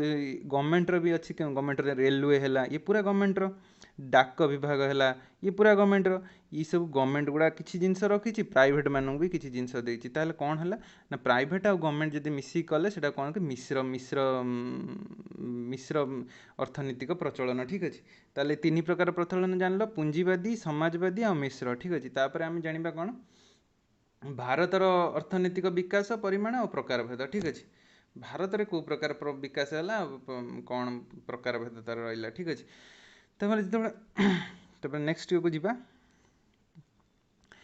ଯେତେବେଳେ ଇଂରେଜମାନେ ଶାସନ କଲେ, ଆମକୁ ବହୁ ବର୍ଷ ଧରି ଇଂରେଜ ଶାସନ କଲେ, ଜାଣିଥିବ ଇଂରେଜ ସମୟରେ ଆମର ଭାରତର ଅର୍ଥନୈତିକ ଅବସ୍ଥା ବହୁତ ଶୋଚନୀୟ ହେଇଥିଲା। ଠିକ୍ ଅଛି। ଆମର ଯେତେବେଳେ ଇଂରେଜ ପୂର୍ବରୁ ଆମର ଭାରତ ଗୋଟେ ସୁନାର ଚଢ଼େଇ ଥିଲା। ଯେତେବେଳେ ଇଂରେଜମାନେ ଆସିକି ଯେତେବେଳେ ଆକ୍ରମଣ କଲେ, ସେତେବେଳେ କ'ଣ ହେଲା ନା, ଆମେ ଯେତେବେଳେ ଭାରତ ଯେତେବେଳେ ଇଂରେଜଙ୍କ ପୂର୍ବରୁ ଯେତେବେଳେ ଆମ ପାଖରେ ଯେତେବେଳେ ବହୁତ ପ୍ରଚୁର ପଇସା ଥିଲା, ଆମ ରାଜା ସବୁ ବହୁତ ଧନୀ ଥିଲେ, ସେତେବେଳେ ଆମେ କେତେ ଥିଲେ ଜାଣିଛ? ଗ୍ଲୋବାଲ ପୋଜିସନରେ ଆମେ 24%, ଗ୍ଲୋବାଲ ଯେତିକି ୱେଲ୍ଥ ଥିଲା, ଯେତିକି ଚଳିଲା, ଆମେ ପ୍ରାୟ 24% ଆମ ପାଖରେ ଥିଲା ଭାରତରେ କେବଳ, ହେଲା। ତେଣୁ ଆଉ ଦୁନିଆ ସାରାରେ କିଛି ନଥିଲା, କି କିଛି ଜିନିଷ ବାହାରି ନଥିଲା ସେ ଟାଇମରେ ଅଲଗା ଦୁନିଆରେ। କିନ୍ତୁ ଯେତେବେଳେ ଇଂରେଜମାନେ ଆସିଲେ, ଇଂରେଜମାନେ ଆସିକି କ'ଣ କଲେ, ଏଗୁলো ସବୁ ଲୁଟ୍ କରିନେଲେ। ଲୁଟ୍ କରିବା ଫଳରେ ଭାରତର ଅବସ୍ଥା ବହୁତ ଖରାପ ହେଇଥିଲା। ଯେତେବେଳେ 1947 ମସିହାରେ ସେମାନେ ଗଲେ, ତାପରେ ସେତେବେଳେ ଭାରତ ବହୁତ ଦରିଦ୍ରରେ ଥିଲା। ଠିକ୍ ଅଛି। ଭାରତର ଅବସ୍ଥା ବହୁତ ଶୋଚନୀୟ ଥିଲା। ସେଥିପାଇଁ ଗଭର୍ଣ୍ଣମେଣ୍ଟ କ'ଣ କହିଲା, ଏବେ ଇଣ୍ଡିଆର ଅବସ୍ଥା ଏମିତି ହେଇଯାଇ ଯେ ଏଠି ପ୍ରାଇଭେଟ୍ ପ୍ଲେୟାରଙ୍କୁ ଆମେ ପୁଞ୍ଜିବାଦ, ହଠାତ୍ କିନା ପୁଞ୍ଜିବାଦ ରଖିପାରିବାନି, କାରଣ ଲୋକମାନେ ଆମର ସେତେ ଆୱାର ନାହାନ୍ତି, ଲୋକମାନେ ଜାଣିନାହାନ୍ତି ପୁଞ୍ଜିବାଦ କ'ଣ, ଲୋକମାନେ କେମିତି କି ଜିନିଷଟେ ଇଣ୍ଡଷ୍ଟ୍ରି ତିଆରି କରିବେ। ସେତେବେଳେ ଗଭର୍ଣ୍ଣମେଣ୍ଟ ସବୁ ନିଜ ଆଡ଼କୁ ନେଇଗଲା। ଆମେ କହିବା ସେ ଆକ୍ଚୁଆଲି ସମାଜବାଦୀ ପଲିସି କଲା। ଆଉ ଯେତେବେଳେ ଏଇ କଥାଟା ମନେ ରଖିଥିବ, ଯେତେବେଳେ କ'ଣ ହେଲା, ଆମର ଯେତେବେଳେ ଇଂରେଜମାନେ ଆସିବା ପୂର୍ବରୁ ଆମର ବିଭିନ୍ନ ଶିଳ୍ପ ଚାଲିଥିଲା। ଆମର ହସ୍ତଶିଳ୍ପରେ ଆମର ଇଣ୍ଡିଆ ବହୁତ ଆଗରେ ଥିଲା। ଆମର ମ୍ୟାନୁଫ୍ୟାକ୍ଚରିଂ ସେକ୍ଟର ଯେଉଁ ସେତେବେଳେ ସେଇ ଟାଇମ୍ର ମ୍ୟାନୁଫ୍ୟାକ୍ଚରିଂ ସେକ୍ଟର ହେଉଛି ହସ୍ତଶିଳ୍ପ ଆଉ ଡ୍ରେସ୍ କପଡ଼ା ତିଆରି, ଆଉ ବିଭିନ୍ନ ପ୍ରକାର ଯେଉଁ ତାରକସି କାମ, ଏସବୁ ଆମ ଇଣ୍ଡିଆରେ ବହୁତ ଚାଲିଥିଲା, ହେଲା, ବହୁତ ଚାଲିଥିଲା। ଆମେ ଇଣ୍ଡିଆର ମ୍ୟାନୁଫ୍ୟାକ୍ଚରିଂ ସେକ୍ଟର ପ୍ରବଳ ଇଭଲ୍ଭ ଥିଲା। କିନ୍ତୁ ଯେତେବେଳେ ଇଏ ଆସିଲେ, କିଏ? ଇଂରେଜ, ସିଏ କ'ଣ କଲେ, ସେଇ ଜିନିଷ ଗୁଡ଼ାକୁ ସବୁ ନିଜ ଦେଶକୁ ନେଇଗଲେ। ଠିକ୍ ଅଛି। ତାଙ୍କୁ ଏଠି ମାନେ ତାଙ୍କ ଦେଶର ଡିମାଣ୍ଡ ଥିଲା, ଇଂରେଜ ଇଣ୍ଡିଆନ୍ କ୍ରପ୍ ପ୍ରତି ବହୁତ ଡିମାଣ୍ଡ ଥିଲା। କେଉଁଠି? ଯେଉଁ ବାହାର କଣ୍ଟ୍ରିରେ। ସେଥିପାଇଁ ସେ ସମସ୍ତ ଆମ ଲୋକ ଗୁଡ଼ାଙ୍କୁ ସବୁ ଆସ୍ତେ ଆସ୍ତେ ମ୍ୟାନୁଫ୍ୟାକ୍ଚରିଂ ସେକ୍ଟରକୁ ଧ୍ୱଂସ କରିଦେଲେ। ମ୍ୟାନୁଫ୍ୟାକ୍ଚରିଂ ସେକ୍ଟର ମାନେ ସେ ଶିଳ୍ପ, ହସ୍ତଶିଳ୍ପ, ଏଗୁଡ଼ା ସବୁ ଆସ୍ତେ ଆସ୍ତେ ବହୁତ ପ୍ଲାନ୍ଡ ପ୍ରୋସେସ୍ରେ, ମାନେ ଯୋଜନାବଦ୍ଧ ଭାବରେ ଏଗୁଡ଼ାକୁ ସବୁ ଡିଷ୍ଟ୍ରୟ କଲେ। ଯାହାଫଳରେ କ'ଣ ହେଲା, ଆମ ଲୋକମାନେ ଆସ୍ତେ ଆସ୍ତେ କୃଷି ଆଡ଼କୁ, ଗାଁକୁ ପଳେଇ ଆଇଲେ। ଗାଁରେ କେବଳ ଗୋଟିଏ ଜିନିଷ, କୃଷି, ହେଲା। ଗାଁରେ କୃଷି କଲେ ସେମାନେ, ହେଲା। ଯେତେବେଳେ ଏଗ୍ରିକଲଚର ସେକ୍ଟର, ସେଇଥିପାଇଁ କେବଳ ହିଁ ସେଇଥିପାଇଁ ଆଜି ଆମର 50% ଲୋକମାନେ ଏଗ୍ରିକଲଚରରେ ନିୟୋଜିତ। କିନ୍ତୁ 17% ଯେହେତୁ ଆମର କିଛି ଅଭାବ ଅଛି, ଆମର ଜନସଂଖ୍ୟା ବହୁତ, ଆଉ ଆମେ କିଛିଟା ସାଇଣ୍ଟିଫିକାଲ, ମାନେ କ'ଣ କହନ୍ତି, ବୈଜ୍ଞାନିକ ଉନ୍ନତିରୁ ବହୁତ ପଛରେ ଅଛନ୍ତି। ସେଥିପାଇଁ ଆମକୁ କେବଳ 17% ହିଁ ଦେଇପାରୁଛନ୍ତି କାହାକୁ? ଜିଡିପିକୁ, ଯେଉଁ ଜାତୀୟ ଆୟକୁ। ଠିକ୍ ଅଛି। ତାହେଲେ 50% ଲୋକମାନେ କେବଳ 50% ଲୋକ ଆମ ଦେଶର କେବଳ ଲେବର ଫୋର୍ସ କେଉଁଠି କାମ କରେ? ଏଗ୍ରିକଲଚର ସେକ୍ଟରରେ, ମାନେ କୃଷି ଜାଗାରେ, କୃଷିରେ କାମ କରେ। ଠିକ୍ ଅଛି, ନିୟୋଜିତ। ତ ସେଥିପାଇଁ କ'ଣ ହେଲା, ଇଂରେଜମାନେ ଯେତେବେଳେ ଶାସନ ଛାଡ଼ି ପଳେଇଲେ, ଆମର ଦେଖିଲେ କୃଷିଟା ବହୁତ ଲୋକ ଅଛନ୍ତି। ଯଦି ଆମେ ଯେତେବେଳେ ଆମର ପଞ୍ଚବାର୍ଷିକ ଯୋଜନା ସବୁ ଶୁଣିଥିବ, ପ୍ଲାନିଂ କମିଶନ ପଞ୍ଚବାର୍ଷିକ ଯୋଜନା ଜବାହରଲାଲ ନେହେରୁ ଷ୍ଟାର୍ଟ କଲେ। ଠିକ୍ ଅଛି। ତ ପଞ୍ଚବାର୍ଷିକ ଯୋଜନା ଯେତେବେଳେ ଷ୍ଟାର୍ଟ ହେଲା, ସେ ଯେଉଁ ଯେତିକି ବସିଥିଲେ, ସବୁ ପ୍ଲାନ୍ ଯେତିକି କରିଥାନ୍ତେ, ସେ ବସିଥିଲେ, ସେମାନେ କ'ଣ କହିଲେ? ସେମାନେ କହିଲେ ଯଦି କୃଷିରେ ଆମର 50% ଲୋକରୁ ସେତେବେଳେ ତ ସେତେବେଳେ ଟାଇମ୍ରେ ତ 50%ରୁ ଆହୁରି ଅଧିକ ଥିଲେ। ଠିକ୍ ଅଛି। 50%ରୁ ଅଧିକ ଯଦି ଯଦି ଲୋକ କୃଷିରେ ଅଛନ୍ତି ଆମେ କୃଷି ଜିନିଷଟାକୁ ଆଗେଇ ନେବା ହେଲା, କୃଷି ଜିନିଷଟାକୁ ଆଗେଇ ନେବା। ଆଉ ଆମର ସେମିତିରେ ବି ହଠାତ୍ କିନା ଛାଡ଼ି ଯାଇକି ପଳେଇଥିଲେ କିଏ, ସେତେବେଳେ ମରୁଡ଼ି ଫରୁଡ଼ି ବହୁତ ପ୍ରଚଳନ ଥିଲା। 19 ଲେଟ୍ 1940sରେ ଗୋଟେ ମରୁଡ଼ି ଆସିଥିଲା ହେଲା, ସେ ମରୁଡ଼ିରେ ବହୁତ ଲୋକ ପ୍ରାଣ ହରାଇଥିଲେ। ତେଣୁ ଆମେ କୃଷିଟାକୁ ଆଗେ ଡେଭଲପ୍ କରିବାର ଗୋଟେ ଚ୍ୟାଲେଞ୍ଜ ଥିଲା କାହା ପ୍ରତି, ଯେତେବେଳେ ନୂଆ ନୂଆ ସ୍ୱାଧୀନତା ଯେଉଁ ଇଣ୍ଡିଆ ଭାରତ, ତାର ଗୋଟେ ଚ୍ୟାଲେଞ୍ଜ ଥିଲା ସେ କୃଷିଟାକୁ କେମିତି ଆଗକୁ ବଢ଼େଇବ। ଠିକ୍ ଅଛି, ସେଥିପାଇଁ ସେ କୃଷି ସେତେବେଳେ କୃଷିର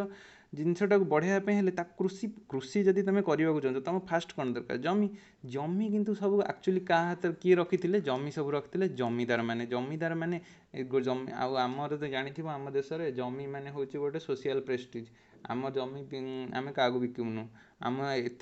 ଗୋଟିଏ ଲୋକ ଜମି କିଣିବ ବହୁତ ଏଗୁଡ଼ା ହେଉଛି ଆକ୍ଚୁଆଲି ସୋସିଆଲ ପ୍ରେଷ୍ଟିଜ୍ ହେଲା। ଆମ ୟା ପାଖରେ ଏତେ ଜମି ଅଛି, 2 ଏକର ଜମି ରଖି କ'ଣ କରିବ, ରଖି କିଛି କରିବନି, ଏମିତି କରିକି ନଷ୍ଟ କରିବ ହେଲା, କିନ୍ତୁ ସେ କାହାକୁ ଦେବନି ହେଲା। କିନ୍ତୁ ସେଇ ଟାଇମ୍ରେ ଯେତେବେଳେ ଜମିଦାର ଥିଲେ ତାଙ୍କ ପାଖରେ 2 ଏକର କ'ଣ ବହୁତ ଏକର ଜମି ଥିଲା, ସେମାନେ କିଛି ତା ଦେହରେ ୟୁଜ୍ କରୁନଥିଲେ। କିନ୍ତୁ ଏପଟରେ କୃଷିର ଅଭାବ, କିନ୍ତୁ ସେ ଜମିକି ଯଦି ୟୁଜ୍ କରିକି ଆମର ଯଦି ଫସଲ କି କ'ଣ ତିଆରି ହୁଅନ୍ତା, ଆମର ତାହେଲେ ଲୋକ ଆହୁରି ଖାଇ ପିଇକି ଆହୁରି ଲୋକ କାମ କରନ୍ତେ, ପଇସା ବି ପାଆନ୍ତେ, ତା ସହିତ ପ୍ଲସ୍ ଆମର ଖାଦ୍ୟ ଅଭାବ ବି ପୂରଣ ହୋଇଥାନ୍ତା। ସେଇ ଟାଇମ୍ରେ କ'ଣ କଲା ନା ପଞ୍ଚବାର୍ଷିକ ଯୋଜନା ମାଧ୍ୟମରେ କୃଷିକୁ କେମିତି ଉନ୍ନତିକରଣ କରାହେବ, ସେ ଜମିଦାରୀ ଫାଷ୍ଟ ଉଚ୍ଛେଦ କରାହେଲା। ସେଇଥିପାଇଁ କେବଳ ଜମିଦାରୀ ଉଚ୍ଛେଦ କରାହେଲା। ଠିକ୍ ଅଛି, ଜମିଦାରୀ ଉଚ୍ଛେଦ କରାହେଲା। ତାପରେ ଭୂମିହୀନ କୃଷି, ଯେଉଁ କୃଷିମାନଙ୍କର ଭୂମି ନାହିଁ, ସେମାନେ ଭଡ଼ାରେ କାମ କରୁଥିଲେ, ଜମିଦାରଙ୍କର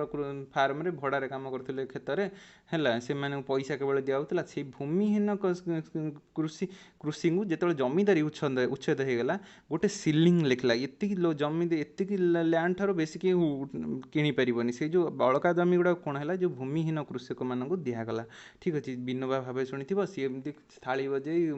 କୀର୍ତ୍ତନ ଫୀର୍ତ୍ତନ ଟାଇପ୍ର କରି ସିଏ ଯେମିତି ଦେଶ ସାରା ବୁଲୁଥିଲେ, ଜମିଦାରମାନଙ୍କୁ ଅନୁରୋଧ କରୁଥିଲେ କି ତମେ ତମ ଜମି ଦେଇଦିଅ, ଆମେ ଏଗୁଡ଼ାକୁ ମାନେ ଭୂମିହୀନ କୃଷକଙ୍କୁ ବାଣ୍ଟି ଦେବୁ ହେଲା। ତାପରେ ସେଠି ଗୋଟେ ହେଲା କ'ଣ ହେଲା, ଜମିଦାରୀ ଉଚ୍ଛେଦ କରାହେଲା, ଆଉ ଭୂମିହୀନ କୃଷକମାନଙ୍କୁ ଭୂମି ବଣ୍ଟା ହେଲା।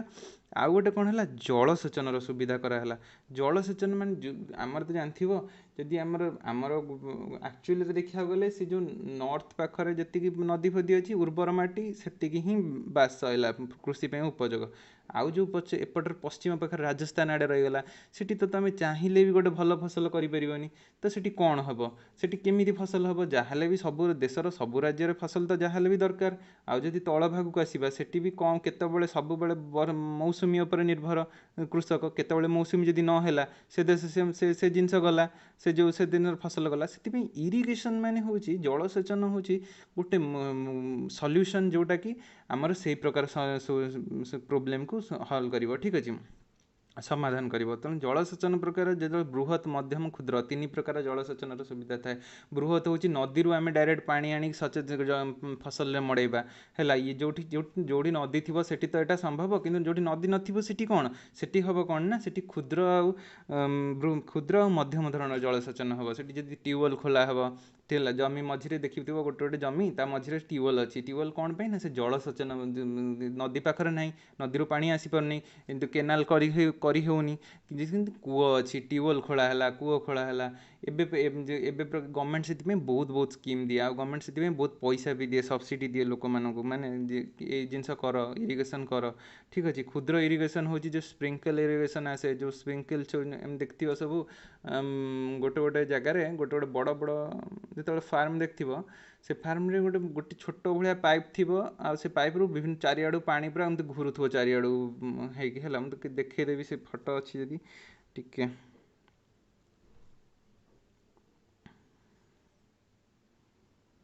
ବାସ୍ ଏଇଟା କୁହନ୍ତି ସ୍ପ୍ରିଙ୍କଲ୍ ଇରିଗେସନ୍। ଇଏ କ୍ଷୁଦ୍ର ଇରିଗେସନ୍ରେ ଯାଉଛି, ଇଏ ବହୁତ ପାଣି ବଞ୍ଚାଏ, ତା ସହିତ ପୁଣି ଇଏ ବହୁତ ମାନେ ବେନିଫିସିଆଲ୍ ଫସଲ ପାଇଁ। ଠିକ୍ ଅଛି, ତାପରେ ଏତେ ପ୍ରକାର ଜିନିଷ ଜାଣିଲେ, ତାପରେ ସ୍ୱଳ୍ପ ଦୀର୍ଘ ମିଆଦରେ ଋଣ ଚାଷୀମାନଙ୍କୁ ସବୁ ଯୋଗାଇ ଦିଆଗଲା। ଠିକ୍ ଅଛି, ମାନେ ଦେଖ ଋଣ ସବୁ ମାନେ ବ୍ୟାଙ୍କ ହଉ, ଚାଷ ତ ସେ କରିଦେବ, ତାକୁ ଏବେ ଜମି ଆସିଗଲା, ତା ପାଇଁ ଜଳସେଚନର ସୁବିଧା ହେଇଗଲା। ସିଏ ମଞ୍ଜି କିଣିବ କେଉଁଠୁ, ଯେତିକି ଶ୍ରମ ପ୍ରଦାନ କରିବ, ଯଦି ଗୋଟେ ଆଣିବ କେଉଁ ଲୋକ, ଆଉ ଗୋଟେ ଭଡ଼ାର ଲୋକଟାକୁ ଆଣିବ ଖୁଣ୍ଟାଖୁଣ୍ଟି ପାଇଁ କି କ'ଣ ଫସଲରେ କ'ଣ ଲଗାଇବା ପାଇଁ, ସେ ଲୋକକୁ ପଇସା ଦେବ କେଉଁଠୁ, ତା ପାଖରେ ତ ସେସବୁ ଜିନିଷ ନେଇ ଏ ଜିନିଷ ନେଇ କ'ଣ ଭାଜି ଖାଇବ ନା, ସିଏ ସେଠି କ'ଣ କରିବ ନା 16 ତାକୁ ଗଭର୍ଣ୍ଣମେଣ୍ଟ ସେଠି କ'ଣ କଲା, ସେଠି ଗୋଟେ ବ୍ୟାଙ୍କ ମାଧ୍ୟମରେ ୟାଙ୍କୁ ଋଣ ଦେଲା। କହିଲା ଏ ନିଅ, ଏଇ 5 ଟଙ୍କାଟା ନିଅ, ତମେ ଏଥିରେ କାମ କର, ଯେତେବେଳେ ତମେ ଜିନିଷପତ୍ର ହେଇଯିବ ତମେ ବିକିଦେବ, ବିକି ସାରିଲା ପରେ ଯେତିକି ତା ଦେହରୁ ମୋତେ 5 ଟଙ୍କାଟେ ଦେଇଦେବ ହେଲା। ଚାଷୀମାନେ ସେଥିରୁ ଋଣ ବି ପାଇଲେ, ତାହେଲେ ପଇସା ବି ଆସିଗଲା ହେଲା, ପଇସା ବି ଆସିଗଲା, ଜମି ଆସିଗଲା, ତା ସହିତ କ'ଣ ଆସିଗଲା, ଜଳସେଚନର ସୁବିଧା ବି ହେଇଗଲା। ଆଉ କୃଷି କ୍ଷେତ୍ର ସେଇ ଯୋଗୁରୁ ପ୍ରଥମ ପଞ୍ଚବାର୍ଷିକ ଯୋଜନାରେ କୃଷି କ୍ଷେତ୍ର ସେଇ ଯୋଗୁରୁ ଆଗକୁ ବଢ଼ିଲା। କିନ୍ତୁ ତଥାପି କ'ଣ ହେଲା ଅସୁବିଧା, ତଥାପି କ'ଣ ହେଲା ନା, ଆମର ଯେତେବେଳେ କୃଷି କ୍ଷେତ୍ର ଆଗକୁ ତ ବଢ଼ିଲା, କିନ୍ତୁ ତଥାପି ବି ଆମର ଚାହିଦା କମିଲାନି। ଆମର ଯେତିକି ଭୋକ ଥିଲା, ଆମ ଦେଶ ଲୋକମାନଙ୍କର ଯେତିକି ଖାଦ୍ୟର ପେଟ ଥିଲା, ସେ ପେଟର ଭୋକଟାକୁ ମେଣ୍ଟେଇ ପାରିଲାନି ଆମ କୃଷି। ତଥାପି କିନ୍ତୁ କମ୍ ସମୟରେ ହଠାତ୍ କିନା ଏତେ ଲୋକଙ୍କର ଗୋଟେ ବଡ଼ ପପୁଲେସନ୍, ଆଉ ବଡ଼ ଜନସଂଖ୍ୟା, ତାଙ୍କର ପେଟ କେମିତି ମିଟେଇ ହେବ କି? ସେଥିପାଇଁ କ'ଣ ହେଲା ନା, ସବୁଜ ବିପ୍ଳବ ନାଁରେ ଗୋଟେ 1960 ମସିହାରେ, 60ରୁ 70 ମସିହା ଭିତରେ, 1960ରୁ 70 ମସିହା ଭିତରେ ଯେଉଁ ସବୁଜ ବିପ୍ଳବଟା ହେଲା। ସବୁଜ ବିପ୍ଳବ କ'ଣ, MS ସ୍ୱାମୀନାଥନ୍ ବୋଲି ଗୋଟେ ଲୋକ ଥିଲେ ହେଲା। ସେ ଆକ୍ଚୁଆଲି ଏଇଟା ସବୁଜ ବିପ୍ଳବ ପ୍ରଥମ କେଉଁଠୁ ଆରମ୍ଭ ହେଇଥିଲା, ପ୍ରଥମ ଆରମ୍ଭ ହେଇଥିଲା କେଉଁଠି ନା ମେକ୍ସିକୋରେ ନର୍ମାନ ବୋରଲଙ୍ଗ ଯେଉଁ ଗୋଟେ ସାଇଣ୍ଟିଷ୍ଟ ଥିଲେ, ଯେ ଏଗ୍ରିକଲଚରାଲ ସାଇଣ୍ଟିଷ୍ଟ, ମାନେ ଯେଉଁ କୃଷି ବିଜ୍ଞାନ ଉପରେ ବହୁତ ଭଲ ସାଇଣ୍ଟିଷ୍ଟ, ବୈଜ୍ଞାନିକ, ସିଏ କ'ଣ କଲେ ନା, ଗୋଟେ ଏମିତି ଏକ ମଞ୍ଜି ବାହାର କଲେ ଯେଉଁଟାକି ବହୁତ ସାରା ଖାଦ୍ୟ ଦେଇପାରେ, ଠିକ୍ ଅଛି। ସେଇ ଯେଉଁ ମଞ୍ଜିଟାକୁ କ'ଣ ହେଲା ନା, ଇଣ୍ଡିଆକୁ ଆଣିବାର ଦରକାର ଥିଲା, କାରଣ ଇଣ୍ଡିଆରେ ଯଦି ସେଇଟା ମଞ୍ଜିଟା ଆସିଯାଇଥାନ୍ତା ତାହେଲେ ଇଣ୍ଡିଆର ଲୋକମାନଙ୍କ ପ୍ରତି ବି ବହୁତ ଭଲ ହେଇଥାନ୍ତା, ଆଉ ସେମାନେ ଖାଇକି ତାକୁ ବହୁତ ସାରା ଯେତେବେଳେ ଫସଲ ହେଇଥାନ୍ତା, ଇଣ୍ଡିଆ ଭୋକ ଆପେ ଆପେ ମିଟି ଯାଇଥାନ୍ତା। ତେଣୁ କ'ଣ ହେଲା, ସବୁଜ ବିପ୍ଳବ ସେଇଟାକୁ କୁହନ୍ତି, ଯେତେବେଳେ ସେ ଯେଉଁ ନର୍ମାନ ବୋରଲଙ୍କ ଯେଉଁ ମେକ୍ସିକୋରେ ଯେଉଁ ଥିଲେ, ତାଙ୍କର ଯେଉଁ ମଞ୍ଜିଟା ଆଣିବା ପାଇଁ MS ସ୍ୱାମୀନାଥନ୍ ଆମର ଯେଉଁ ଥିଲେ, ଇଏ ହେଉଛନ୍ତି MS ସ୍ୱାମୀନାଥନ୍, ଠିକ୍ ଅଛି, ନାଁ ମନେ ରଖିବ। ଇଏ ହେଉଛନ୍ତି ଆମର ଯେତେବେଳେ ଦେଶରେ ଆମର ସବୁଜ ବିପ୍ଳବ ହେଇଥିଲା, ଇଏ ହେଉଛନ୍ତି ସେଥିର ମୁଖ୍ୟ, ଠିକ୍ ଅଛି। ଇଏ ହିଁ ସେଇ ଟାଇମ୍ରେ ସବୁଜ ବିପ୍ଳବ କରି ଫସଲକୁ ଆମର ଉନ୍ନତି କରିଦେଇଥିଲା, ଆଉ ଲୋକମାନଙ୍କର ପେଟ ବି ପୁରି ଯାଇଥିଲା, ଠିକ୍ ଅଛି। ତ ଇଏ ହେଉଛନ୍ତି ଆମର କିଏ, MS ସ୍ୱାମୀନାଥନ୍। ତ ଇଏ ଗଲା କୃଷି ଉପରେ କଥା। ତାପରେ ଆମେ ଯିବା ଶିଳ୍ପକୁ କେମିତି କ'ଣ କରାଗଲା। ଶିଳ୍ପରେ ଟିକସ ରିହାତି, ଶିଳ୍ପକୁ ସେତେବେଳେ ଆକ୍ଚୁଆଲି ମୁଁ କହୁଥିଲି ସେତେବେଳେ ଟିକେ ସମାଜବାଦୀ ଥିଲା, ତେଣୁ ଶିଳ୍ପଟାକୁ କ'ଣ ହେଲା, ସବୁବେଳେ ଗଭର୍ଣ୍ଣମେଣ୍ଟ ତାର ନିଜ କବ୍ଜାରେ ରଖିଥିଲା ଶିଳ୍ପଟାକୁ, ଠିକ୍ ଅଛି। ଶିଳ୍ପଟାକୁ ଯେତେବେଳେ କଞ୍ଚାମାଲ, କିନ୍ତୁ ତଥାପି ବି କିଛିଟା ସିଏ ଦେଉଥିଲା ପ୍ରାଇଭେଟ୍, ଏମିତି ନୁହେଁ ଯେ ପୁରା ଗଭର୍ଣ୍ଣମେଣ୍ଟ ନିଜ କବ୍ଜାରେ ରଖିଥିଲା, ଏମିତି ନୁହେଁ, ପ୍ରାଇଭେଟ୍ ଲୋକଙ୍କୁ ବି ସେତିକି ଦିଆହେଉଥିଲା, ଟିକସ ରିହାତି ଦିଆହେଉଥିଲା। ଟିକସ ରିହାତି ମାନେ ଟ୍ୟାକ୍ସ, ଯେତେବେଳେ ଗଭର୍ଣ୍ଣମେଣ୍ଟ କିଛି ଯଦି ଜିନିଷ କିଣିବ, ଯାହା ବି ଜିନିଷ କିଣ, ଆମେ ଗଭର୍ଣ୍ଣମେଣ୍ଟକୁ ଗୋଟେ ଟ୍ୟାକ୍ସ ଦେଉ ହେଲା, ସିଧା ଗଭର୍ଣ୍ଣମେଣ୍ଟକୁ ଯାଏ ନା ଇନଡାଇରେକ୍ଟଲି ବି ଯାଏ, ଦୁଇଟା ପ୍ରକାର ଟ୍ୟାକ୍ସ ଥାଏ। ସେ ଯେଉଁ ଟ୍ୟାକ୍ସ ରିହାତି ଦିଆଗଲା, ରିହାତି ମାନେ ଟ୍ୟାକ୍ସ ତୁମେ ଦେବନି, ଗଭର୍ଣ୍ଣମେଣ୍ଟ ଯେତିକି ପ୍ରଡକ୍ସନ୍, ଯଦି କଞ୍ଚାମାଲ କିଣ, ତୁମେ ସେଠି ଟ୍ୟାକ୍ସ ଦେବନି, ଠିକ୍ ଅଛି। ବିଦେଶରୁ ଯଦି କଞ୍ଚାମାଲ ବିଦେଶରୁ ଯଦି ଆଣୁଛ ଜିନିଷ, ତଥାପି ତୁମକୁ ଗଭର୍ଣ୍ଣମେଣ୍ଟ ଗୋଟେ ଟ୍ୟାକ୍ସ ଦେବାକୁ ପଡ଼େ, କିନ୍ତୁ ସେ ଟ୍ୟାକ୍ସ ବି ଦେବନି। ତ ଏହି ପ୍ରକାର ସୁବିଧା ଦିଆଗଲା କାହାକୁ, ଏହି ପ୍ରକାର ସୁବିଧା ଦେଲା ଶିଳ୍ପ ଜଗତକୁ, ଶିଳ୍ପକୁ ବୃଦ୍ଧି କରିବା ପାଇଁ, ଠିକ୍ ଅଛି। ତ କୃଷି ଆଉ ଶିଳ୍ପ ଦୁଇ ପ୍ରକାର ଜିନିଷ ହେଇଗଲା। ତାପରେ ହେଉଛି ସେବା ମାନେ କ'ଣ, ସେବା ମାନେ ସେତେବେଳେ ଆମର ସେବା ତ ଯାହା ସର୍ଭିସ୍ ତ ଜାଣିଛ, ତା ସହିତ ପୁଣି IT ସେକ୍ଟର ଆମର ଗୋଟେ ଥିଲା, ସେ ସେକ୍ଟରଟାକୁ ଉନ୍ନତି କରିବା ପାଇଁ ବହୁତ ପ୍ରକାର ଚେଷ୍ଟା କରାଗଲା, ସେଇଟାକୁ ସେବା ମଧ୍ୟରେ ଯାଏ, ସର୍ଭିସ୍ ସେକ୍ଟର, ଠିକ୍ ଅଛି। ଆମର ଇଣ୍ଡିଆରେ ସେଇ ପ୍ରକାର ମଝିରେ ଏତେ IT ସେକ୍ଟର ଉପରେ ଡେଭଲପମେଣ୍ଟ ହେଲା ଯେ ଏବେ ଦୁନିଆରେ ମାନେ ବହୁତ ଫାଷ୍ଟ କି ସେକେଣ୍ଡ ଥାର୍ଡ଼ ଭିତରେ ଆମେ ରହୁଛନ୍ତି IT ସେକ୍ଟରରେ, ଠିକ୍ ଅଛି। ମାନେ ଏତେ ପ୍ରକାର ଆମର IT ସେକ୍ଟର ଡେଭଲପମେଣ୍ଟ ହେଇଗଲା ଯେ, ଠିକ୍ ଅଛି। ତାପରେ ସେଇ ଟାଇମ୍ରେ କ'ଣ ହେଲା,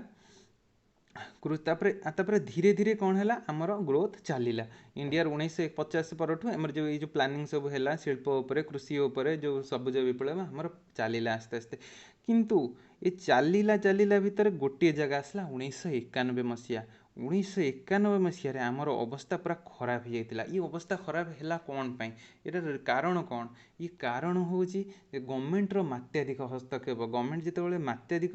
ମାର୍କେଟ ଉପରେ ହସ୍ତକ୍ଷେପ କଲା, ଗଭର୍ଣ୍ଣମେଣ୍ଟ ସମସ୍ତଙ୍କୁ ଯେତେବେଳେ ସମାଜବାଦୀ ଯେତେବେଳେ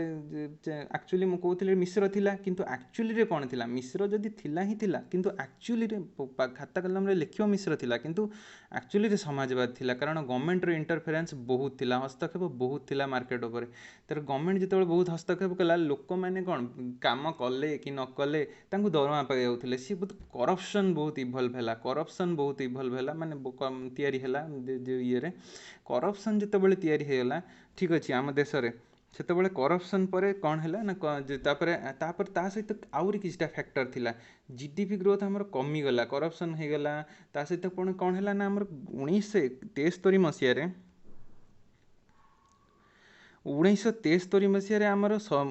ଅଏଲ୍ କ୍ରାଇସିସ୍ ହେଲା। ଠିକ୍ ଅଛି, ଅଏଲ୍ କ୍ରାଇସିସ୍ ହେଲା। ଆମ ଦେଶ ଜାଣିଥିବ, ଦେଶକୁ ଚଳାଇବାକୁ ହେଲେ ଆମର ତେଲ ଦରକାର ହେଲା। ଯାହା ବି ଆମର 80% ତେଲ ଆମେ ବାହାରୁ ଆମଦାନୀ କରୁ। ସାଉଦି ଆରବ ହଉ କି ଆମର, ଦେଖ ଏଇଠି ଦେଖାଉଛି,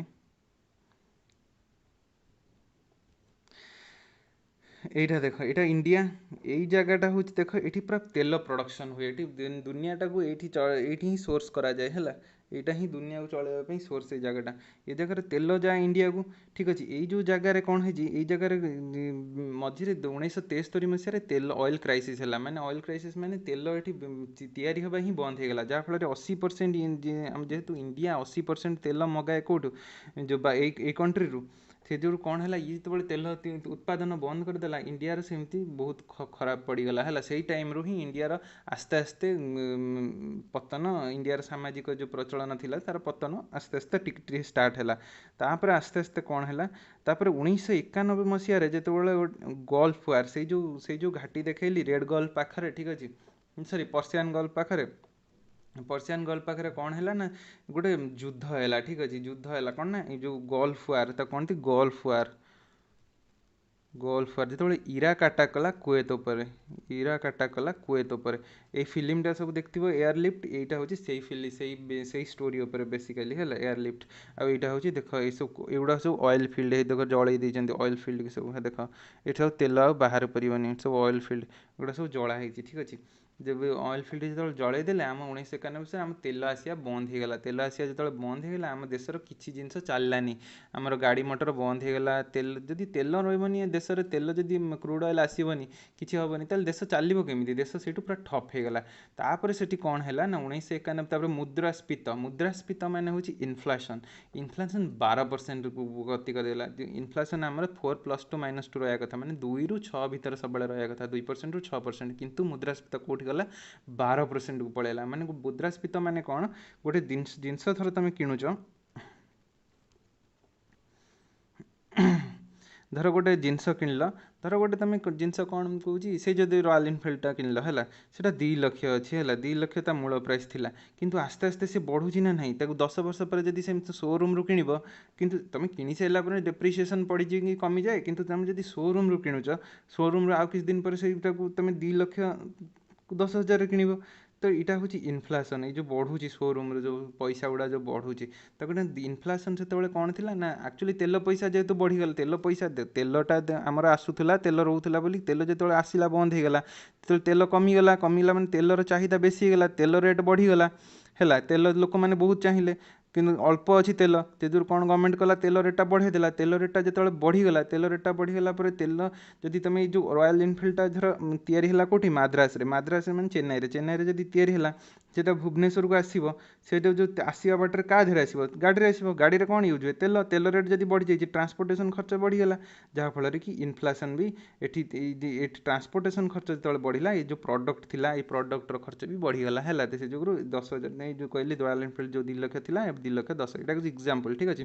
ସେଇ ଯୋଗୁଁ ଇନଫ୍ଲେସନ୍ ବି ବଢ଼ିଲା। ଇନଫ୍ଲେସନ୍ କେତେ ପରସେଣ୍ଟ ବଢ଼ିଲା, 12% ବଢ଼ିଲା। ଲୋକମାନେ ତ୍ରାହି ହେଲେ। ଲୋକମାନେ କହିଲେ, ଏତେ ଦାମ୍ ଦେଇକି ଏତେ ଜିନିଷ ଆମେ ତିଆରି କରିପାରିବୁନି। ସେତେବେଳେ କ'ଣ ଥିଲା, ମନମୋହନ ସିଂ କ'ଣ କଲେ, ମନମୋହନ ସିଂ ସେତେବେଳେ ଥିଲେ ଆମର ୟୁନିୟନ୍ ଫାଇନାନ୍ସ ମିନିଷ୍ଟର ହେଲା, ଯେଉଁ ଆମର ହେଲା ଫାଇନାନ୍ସ ମିନିଷ୍ଟର ଥିଲେ। ସିଏ କ'ଣ କଲେ ନା 1991ରେ ଗୋଟେ ନୂଆ ପଲିସି ନେଇକି ଆଇଲେ। ଆଉ ସେ ପଲିସି ନାଁ କ'ଣ ଥିଲା, ସେ ପଲିସି ନାଁ ଥିଲା LPG ହେଲା। ଲିବରାଲାଇଜେସନ୍ ମାନେ ଉଦାରୀକରଣ, ପ୍ରାଇଭେଟାଇଜେସନ୍ ମାନେ ଘରୋଇକରଣ, ଗ୍ଲୋବାଲାଇଜେସନ୍ ମାନେ ଜଗତୀକରଣ। ଠିକ୍ ଅଛି, ଲିବରାଲାଇଜେସନ୍ କ'ଣ, ଉଦାରୀକରଣ, ପ୍ରାଇଭେଟାଇଜେସନ୍ କ'ଣ, ଘରୋଇକରଣ, ଆଉ ଜଗତୀକରଣ କ'ଣ, ଗ୍ଲୋବାଲାଇଜେସନ୍। ଠିକ୍ ଅଛି, ଏଇ ଯେଉଁ ପ୍ରକାରର କିଛିଟା ନୂଆ ସ୍କିମ୍ ଆସିଲା। ଯାହା ଆମେ ଯେତିକି ଦେଶର ଯେତିକି ଗୋଲ୍ଡ ଥିଲା, ପ୍ରତି ଦେଶ ଗୋଟେ ରିଜର୍ଭ ରଖେ ହେଲା, ନିଜ ଦେଶ ପାଇଁ। ନିଜ ଦେଶରେ ଏମିତି କିଛି ସିଚୁଏସନ୍ ଆସିଲେ ସେଥିପାଇଁ ଗୋଟେ ରିଜର୍ଭ ରଖେ। ସେ ରିଜର୍ଭରେ କିଛିଟା ଗୋଲ୍ଡ ଥାଏ। ଆମେ ସେ ଯେଉଁ ଗୋଲ୍ଡଟାକୁ ବ୍ୟାଙ୍କ ଅଫ୍ ଲଣ୍ଡନରେ ଦେଇକି ସେଠୁ ଋଣ ଆଣିକି ଆମେ ଦେଶଟାକୁ ଚଳେଇଥିଲୁ କିଛି ଦିନ ପାଇଁ। ତାପରେ LPG ଯେତେବେଳେ ଷ୍ଟାର୍ଟ ହେଲା, एलपीजी जो स्टार्ट है से प्राइवेट उदारीकरण प्राइवेट उदारीकरण हूँ घरोईकरण आ जागतिककरण ठीक अच्छे आम ये गोटी गोटी कर बुझा है उदारीकरण कौन घरोईकरण कौन आ जागतिककरण कौन ठीक अच्छे तो स्टार्ट कर फास्ट हूँ कौन उदारीकरण उदारीकरण रे कौन है उदारीकरण से गवर्नमेंट जो इंडस्ट्री गोटे लोकटी थर चाहूला या इंडिया रे गोटे लाइसेंस दरकार होता ते लाइसेंस दरकार होता तू इंडस्ट्री करू ते विभिन्न प्रकार लाइसेंस दरकार होता तो मुंड टीण हो से लाइसेंस आनी आनी माने जिते एत ऑफिशियल वर्क थिला जे गवर्नमेंट रु एठी परमिशन आने सेठू परमिशन आने सेठू आने एठू आने कर लास्ट को से लोक कह मोर था मु अलग गोटे पड़े मुझे करी किसी है से बहुत बाधा दूसरा से जो उदारीकरण कौन है ना सी जो लाइसेंस फीटा कटा है विभिन्न प्रकार टैक्स भी लगुला तू जब ये कंपनी करू तू मत टैक्स देव गवर्नमेंट कह तू मत टैक्स देव तू मत से टैक्स देव ये तो से जो सी एक्चुअली सी लोकटा कह था मो घरे बर गाँव में पान दुकान करदेमी एठी आसी किसी सहर किसी करवा मोर दरकार नहीं ठीक अच्छे से जो सी कौन कर से जो उदारीकरण द्वारा से टैक्स उठिला से लाइसेंस कटिला है तापर से स्वाधीनता दिगला लोक मानू तुम कर तुम जहाँ भी चाहब है जहाँ भी चाहब तो आम कर तो प्राइवेट पार्टनर आ प्राइवेट मेन कथा हूँ प्राइवेट प्लेयर मानक आमंत्रण करागला है तुम मार्केट उपर कंपनी कर तुम बिक जिनस तुम उपर स्वाधीनता दिगला तुम जहाँ कर आ गोटे हूँ एमएनसीज है एमएनसीज कौन बहुजातीय कॉर्पोरेट कंपनी देखिए ओडियाटा कौन लिखाई है एमएनसीज मल्टीनेशनल कंपनी सब है जो मल्टीनेशनल कंपनी सब माने डाकिले जी से अलग अलग मल्टीनेशनल माने मल्टी माने बहुत है नेशन माने जी देश जी बहुत देश कंपनी निजर अच्छी बड़ बड़ कंपनी सब एमएनसी सब टर्न ओवर गोटे गोटे थाए मैंने सी गोटे गोटे देशर जीडीपी ठार भी बेसी थाए है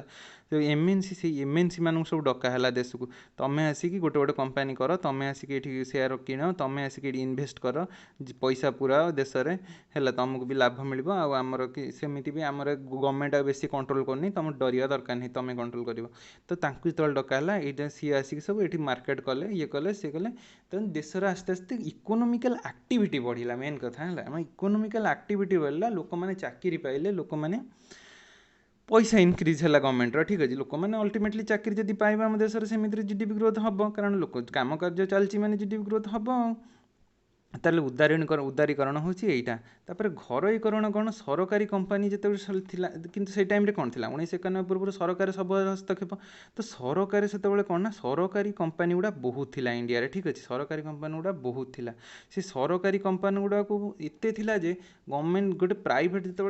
गोटे लोकटे जो कंपनी स्थापन तैयारी कर भाव आम कौ कंपनी तैयारी करें है जो कंपनी गवर्नमेंट तैयारी कर तो से गवर्नमेंट कौन कला घरोईकरण माने प्राइवेटाइजेशन करला गवर्नमेंट जी कंपनी रखी केवल 18टा कंपनी को छाड़ी 18टा सेक्टर 18टा मेन मेन सेक्टर को छाड़ी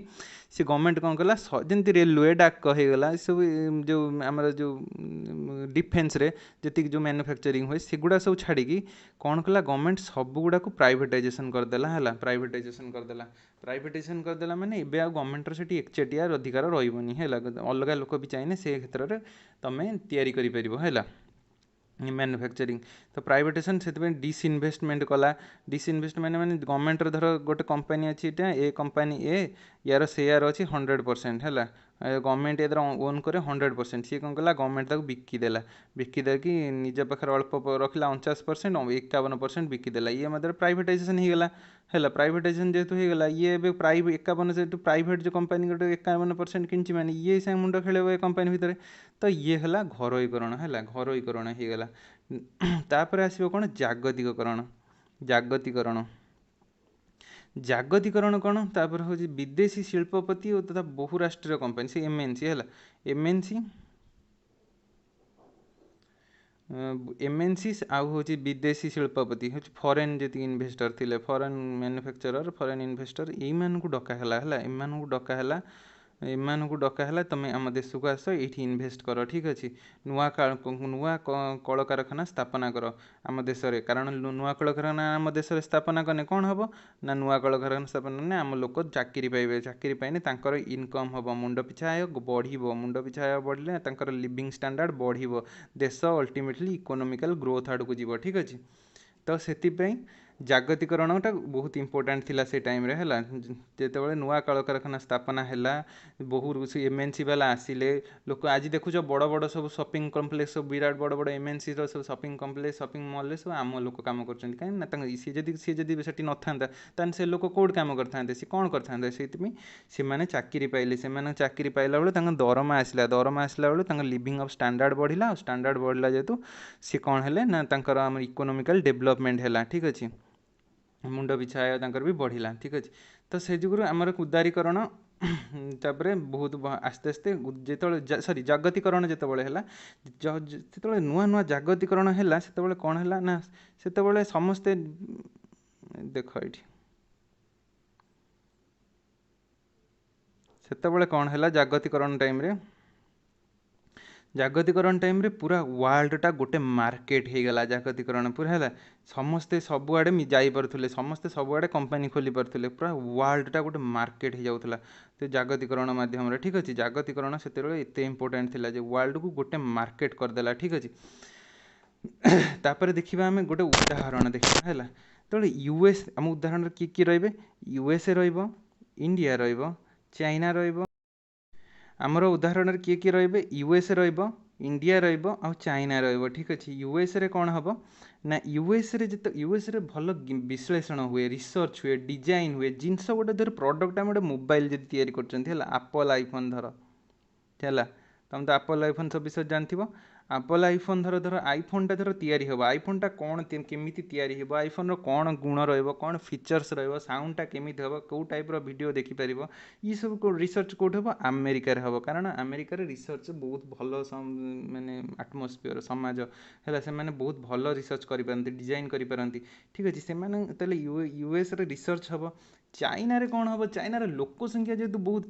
ଆମେରିକାରେ ଯେହେତୁ ଲୋକ ସଂଖ୍ୟା କମ୍ ହେଲା ଆମେରିକାରେ ବହୁତ ଲୋକ ସଂଖ୍ୟା କମ୍ ତେଣୁ ଆମେରିକାରେ ମୁଣ୍ଡ ପିଛା ଆୟ ବି ବେଶୀ ତେଣୁ ସେମାନଙ୍କର ଯଦି ଯିଏ ସବୁ ତିଆରି କରନ୍ତି ଶ୍ରମିକ ତାଙ୍କର ସବୁ ଦରମା ବି ବହୁତ ଥାଏ ହେଲା କିନ୍ତୁ ଯଦି କମ୍ପାନୀ ଗୋଟେ ଯଦି ଆଇଫୋନ୍ କମ୍ପାନୀ ଧର ସିଏ କହିବ ଯଦି ମୁଁ ୟୁଏସ୍ରେ ଯଦି କମ୍ପାନୀରେ କମ୍ପାନୀ ଖୋଲିବି ମ୍ୟାନୁଫ୍ୟାକ୍ଚରିଂ ସେକ୍ଟର ଖୋଲିବି ସେଠିକା ଲୋକ ତ ବେଶୀ ଟଙ୍କା ନେବେ କାହିଁକିନା ସେ ମୋର ତ ଲାଭ ବେଶୀ ହେବନି କାରଣ ମୁଁ ଶ୍ରମିକଙ୍କୁ ବେଶୀ ଟଙ୍କା ପଇସା ଦେବାରେ ପଳେଇବ କିନ୍ତୁ ଚାଇନାରେ ଯେହେତୁ ଲୋକ ସଂଖ୍ୟା ବେଶୀ ଅଛନ୍ତି ଯେତେବେଳେ ତାଙ୍କ ଶ୍ରମିକମାନେ କମ୍ ଟଙ୍କା ପାଆନ୍ତି ତେଣୁ ଆଇଫୋନ୍ କମ୍ପାନୀ ମାଲିକ କ'ଣ କରିବ ଚାଇନାରେ ଖୋଲିବ ତା କମ୍ପାନୀ ହେଲା ଚାଇନାରେ ଖୋଲିବ ତା କମ୍ପାନୀ ଆଉ ସିଏ ବହୁତ ପ୍ରଫିଟ୍ ଇନକମ୍ ସବୁବେଳେ ମନେ ତ ପ୍ରାଇଭେଟ୍ କମ୍ପାନୀର ମୋରାଲ୍ ମୋଟିଭ୍ ହେଉଛି ତାଙ୍କର ହେଉଛି ସବୁବେଳେ ଅତ୍ୟଧିକ ଲାଭ କେମିତି ହେବ କେଉଁଠୁ ହେବ ହେଲା ତେଣୁ ଏଠି ରିସର୍ଚ୍ଚ କଲା ଏଠି କମ୍ପାନୀ ଖୋଲିଲା ଚାଇନାରେ କାରଣ ଏଠି ଚିପ୍ ଲେବର୍ ପାଇଲା ବହୁତ କମ୍ ଦାମରେ ଶ୍ରମ ପାଇଲା ହେଲା ଲୋକ ପାଇଲା ତେଣୁ ଏଠି ଯେତେବେଳେ କମ୍ପାନୀ ପାଇଲା ଏଠି ଇଏ କଲା ତାପରେ ଏଠୁ ଯେତେବେଳେ ଜିନିଷ କ'ଣ ତିଆରି ହେଇଗଲା ଜିନିଷର ପାର୍ଟପତ୍ର ଆଇଫୋନ୍ର ବ୍ୟାଟେରୀ ତିଆରି ହେଲା ଆଇଫୋନ୍ର ଡିସପ୍ଲେ ତିଆରି ହେଲା ଆଇଫୋନ୍ର ଯାହା ବି ସବୁ ରହିଲା ଜିନିଷପତ୍ର ଫୋନ୍ର ସବୁ ତିଆରି ହେଲା କେଉଁଠି ଚାଇନାରେ ତ ଚାଇନାରେ ଯେତେବେଳେ ତିଆରି ହେଲା ଏଠି ୟୁରୋପକୁ ଗଲା ୟୁରୋପରେ ସେତେବେଳେ ୟୁରୋପ ବେଶୀ ଇଏ କରୁଥିଲା ମାନେ ମୋତେ ଏଠି ସବୁ ଜିନିଷ ଗୁଡ଼ା ଇମ୍ପୋର୍ଟ କଲା ହେଲା ଚାଇନାରେ ଯେତେବେଳେ ଜିନିଷ ଗୁଡ଼ା ତିଆରି ହେଲା ଏଠି ତ ଇଏ ହେଇପାରୁନଥିଲା ତିଆରି ହେଇପାରୁନଥିଲା ସେତେବେଳେ ୟୁରୋପ କ'ଣ କଲା ୟୁରୋପ କହିଲା ମୋତେ ସେ ଜିନିଷ ଗୁଡ଼ା ସବୁ ଦିଅ ହେଲା ମୁଁ ଏକ ପ୍ରପର୍ ମୋବାଇଲ୍ କରିବି ହେଲା ପ୍ରପର୍ ମୋବାଇଲ୍ ତିଆରି ହେଲା ଏଠି ହେଲା ପ୍ରପର୍ ମୋବାଇଲ୍ ଯେ ବ୍ୟାଟେରୀ ଫ୍ୟାଟେରୀ ସବୁ ଜଏଣ୍ଟ କରିକି ଏଠି ଆସେମ୍ବଲ୍ ହେଲା ମାନେ ସେ ଯେଉଁ ପାର୍ଟପତ୍ର ଏଠି ଯେଉଁ ତିଆରି ହେଲା ଚାଇନାରେ ସେ ପାର୍ଟପତ୍ର ଗୁଡ଼ାକୁ ଏଠି ଏକ୍ସପୋର୍ଟ କଲା ରପ୍ତାନି କଲା କିଏ ଯେଉଁ ଚାଇନା ଏଠି କଲା ପୁଣି ୟୁଏସ୍କୁ କଲା ସବୁଆଡ଼େ କଲା ସବୁ ତିଆରି ହେଇକି ଏଠି ପ୍ରପର୍ ମୋବାଇଲ୍ ତିଆରି ହେଲା ଏଠି ସବୁ ପ୍ରପର୍ ମୋବାଇଲ୍ ତିଆରି ହେଲା ତାପରେ ମୋବାଇଲ୍ ଗୁଡ଼ା ବିକ୍ରି ହେଲା ସାରା ଦୁନିଆକୁ ଠିକ୍ ଅଛି ସାରା ଦୁନିଆକୁ ମୋବାଇଲ୍ ବିକ୍ରି ହେଲା ଏଠୁ ସବୁ ସାରା ଦୁନିଆକୁ ମୋବାଇଲ୍ ବିକ୍ରି ହେଲା ତାପରେ ଇଣ୍ଡିଆ ସେଠି ମଝିରେ କ'ଣ ରହିଲା ଇଣ୍ଡିଆର ଆଇଟି ସେକ୍ଟର ମୁଁ କହୁଥିଲି ୟା ପୂର୍ବରୁ ମନେ ରଖିଥିବ ଇଣ୍ଡିଆର ଆଇଟି ସେକ୍ଟର ବହୁତ ଡେଭଲପ୍ ଥିଲା ଇଣ୍ଡିଆର ଯେହେତୁ ଆଇଟି ସେକ୍ଟର ବହୁତ ଡେଭଲପ୍ ଥିଲା ଇଣ୍ଡିଆ କ'ଣ କଲା ଇଣ୍ଡିଆରେ ସବୁ कस्टमर केयर सब बहुत खोलला है ठीक अच्छे कस्टमर केयर सेवा खाउटी सेवा हूँ कस्टमर केयर बहुत खोलला इंडिया आईटी सब फोन करी तुमको कहे कौन होती भल होती हेलो मुझे या कहूँ यही कंपानी कहूँ सी इंडिया सब से जिनस सब खोलला धर आईफोन धर कस्टमर केयर सर्विस को सेंटर कौट खोल ना इंडिया खोल कौन पे ना इंडिया एक तो चिप लवर लोक संख्या बेसी ता सहित पुणी आईटी प्रजुक्ति विद्यार आमर इंडिया बहुत आगे अच्छी से यही प्रकार गोटे जागतिक मार्केटा गोटे गला देख आईफोन गोटे जिनिस के चारिआडे पृथ्वी सारा निर्भर करुच्ची एपटे यूएस सहित एपटे या सहित एपटे से जो वर्ल्डटा गोटे कॉमन मार्केट हो गला ठीक अच्छे तो ये जागतिकरण यही टाइप होता तापर कौन है तापर आस्ते आस्ते जितेबाला एमती बढ़ला है जो एलपीजी बढ़ला एलपीजी से टाइम गोटे सल्यूशन थिला ठीक अच्छे इंडिया जो अवस्था थिला ताकू कम ये करने एलपीजी गोटे से टाइम गोटे टाइप सल्यूशन थिला किंतु सब टंकार दुई पाख भली जो एलपीजी जो आसला से आमको बहुत फायदा देला आम एक्चुअली आमर जिनपतर बहुत उन्नति घटला आम दुनियार सारा रिसर्च विषय जानिले कौन नहीं आमर कलकारखाना भी आम देश को आसला तथापि ता सहित किछटा खराब जिनस भी है से खराब जिनस कौन है ना माने आमर ज्ञान कौशल क्षतिग्रस्त है बहुत है कारण जितेबाला तुम गोटे देख तुम धर गोटे एग्जांपल तुम बही भी देती है जदि गोटे लोकटे जाकि गोटे बाहर जा गोटे चाकरी करी धर गोटे कंपानी खोलला गोटे जिनस जदि प्रडक्ट कला जदि मुझे कहूँ देख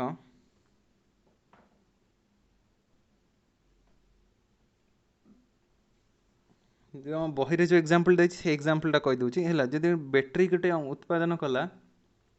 बाहर जाकि सी बैटेरी से जी श्रम लगेला जी तार कम कम देखी चुकी आराम से कला सी जी प्रडक्ट रखिला है कारण ता पाखे तो एत पैसा नहीं सी तो मेसीन फेसीन यूज करें जदि भी से लोक अल्प किसी मेसीन तो से तो लोक मान यूज कर धर 15 टंकार से बैटेरीटा को बिकिला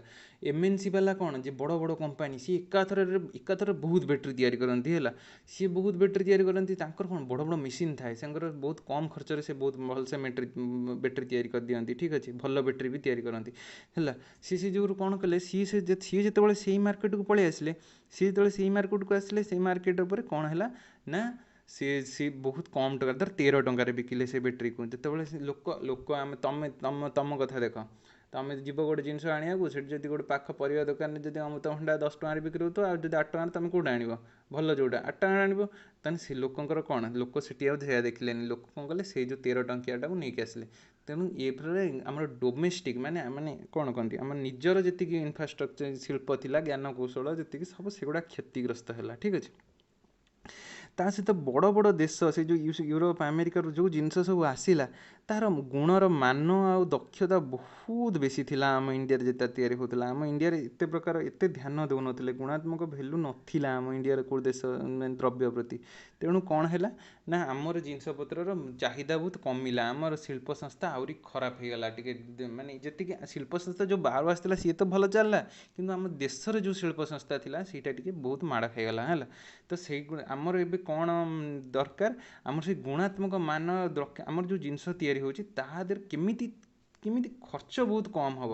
माने आम गोटे धर जिनस तैयारी कर धर गोटे मोबाइल फोन आम गोटे तैयारी कर से मोबाइल फोन बहुत खर्च केमिति कम रे आम से मोबाइल फोनटा बाहर बिकिपर बिकिले आम एमएनसी सहित कंपिटिशन कर बाहर देशर जो कंपानी अच्छा मल्टीनेशनल अच्छा सहित कंपिटिशन आम आमर जो तैयारी होची गुणात्मक मानर दक्षता वृद्धि सेगुड़ा भी केमिति आम बढ़ेबा चेष्टा करिया कथा तो यहीटा हूँ आमर नीड तापर आसला आमर कौन तापर आम जाना कौन WTO विषय है WTO विषय जाना टिके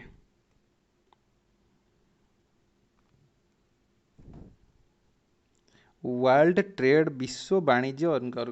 संगठन ठीक अच्छे विश्व वर्ल्ड ट्रेड ऑर्गेनाइजेशन तो WTO रो काम कौन WTO केबे तैयारी होता मन रख 1995 मसीह तैयारी होता कौन WTO रो काम हूँ WTO कौन करे ना तुम जो दुनिया सारा जो एक हो गला ठीक अच्छे दुनिया 1991 इंडिया मिसला दुनिया सारा जो एक है गोटे कंट्रोल दरकार गोटे जड़े गोटे कंट्रोल दरकार जे हाँ वाणिज्य गुड़ा एमती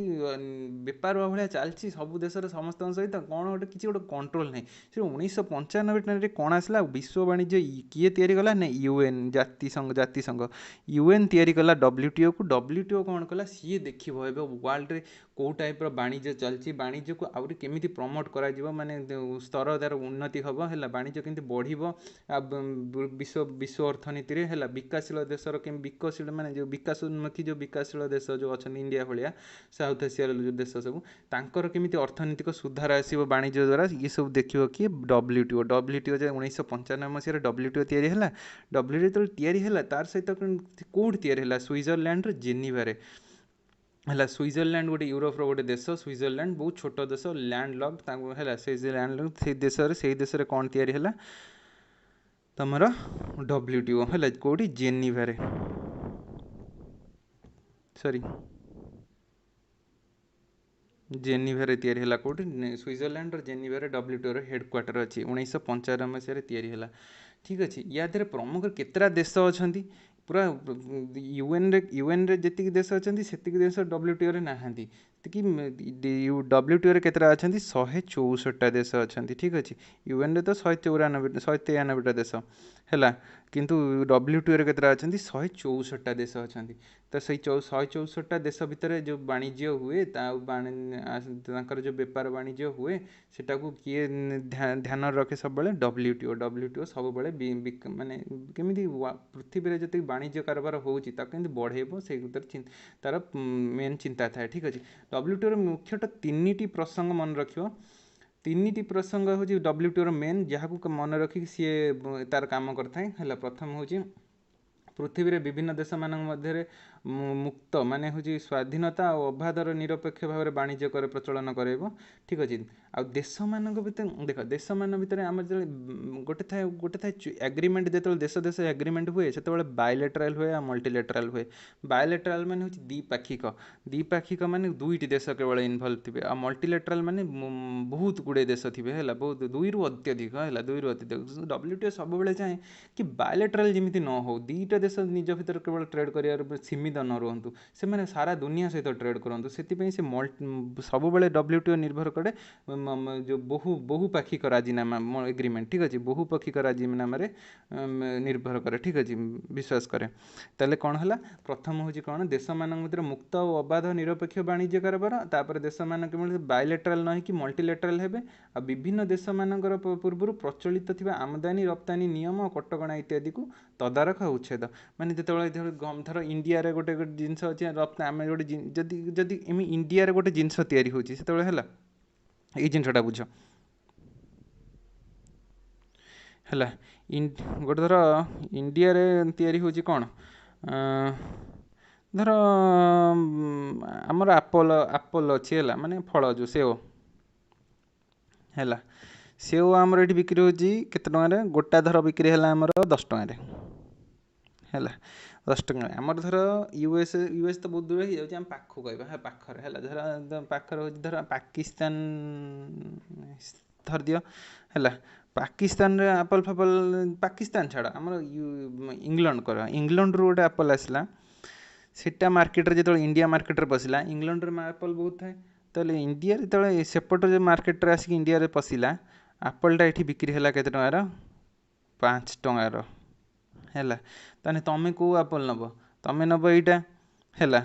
केबे 10 टंका देकी गोटे एप्पल नब कि तेणु कौन हम इंडिया इंडिया कृषक ये लस रे पड़ो कारण ये जब बिक्री न हुए ताठू आउ इंडिया कृषक टू किए किणवेनि न किणले इंडिया कृषक एप्पल तैयारी करने इच्छा हेनी से तार रोजगार हरब से कौन गवर्नमेंट गोटे कौन करे ना गोटे टैक्स पठाए इंपोर्ट जो जिनस को आमदानी करे से गोटे टैक्स पठे दिए ये से टैक्स पकईदेव कौन ना 6 टंका ये से 6 टंका पकईदेव जहाँफल कौन हम ना तुमर ये जो एप्पलटा 11 टंकार बिक्री हम है 11 टंकार बिक्री हम जहाँफल कि लोक कौन करेंगे ये जाणिकी आम एप्पल ने कारण 10 टंकार बिक्री होची यार उदाहरण मुझे तुमको आउ गोटे स्लाइड रे देखो देख ये स्लाइड रे तो ये हूँ दीटा बाइक, ये हूँ रॉयल एनफिल्ड, ये हूँ हार्ले डेविडसन है। हार्ले डेविडसन दीटा एका भाया जिन देखा फीचर भी सब एका है, किंतु रॉयल एनफिल्डर दाम जो 2 लाख एटी से केमी 6 लाख हो जाऊँगी है। कहीं एटा हूँ यूएसए कंपनी, एटा हूँ इंडिया कंपनी। इंडिया जिते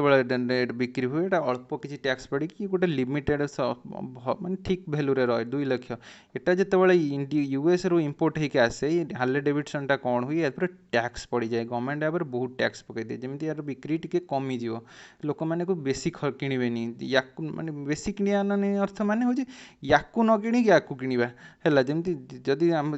ये जदि से रेट्रे आसी बिक्री होता 2 लाख लोक कौटा किनी जहाँ भी हार्ले डेविडसन से गवर्नमेंट कौन करे गोटे टैक्स पठे बसई दिए है। से कौन हुए से जो टैक्स टाक विश्व वाणिज्य संगठन कौन करे काले ये टैक्सटा बेसी न हो जब बेसी हो जो 6 लाख जब होगला 12 लाख लोक कई आउ इंडिया किणवे ये जिनस को ये जिनस आस्ते आस्ते इंडिया मार्केट रू उभान हो बाहर जा जहाँफल कि यहाँ गोटे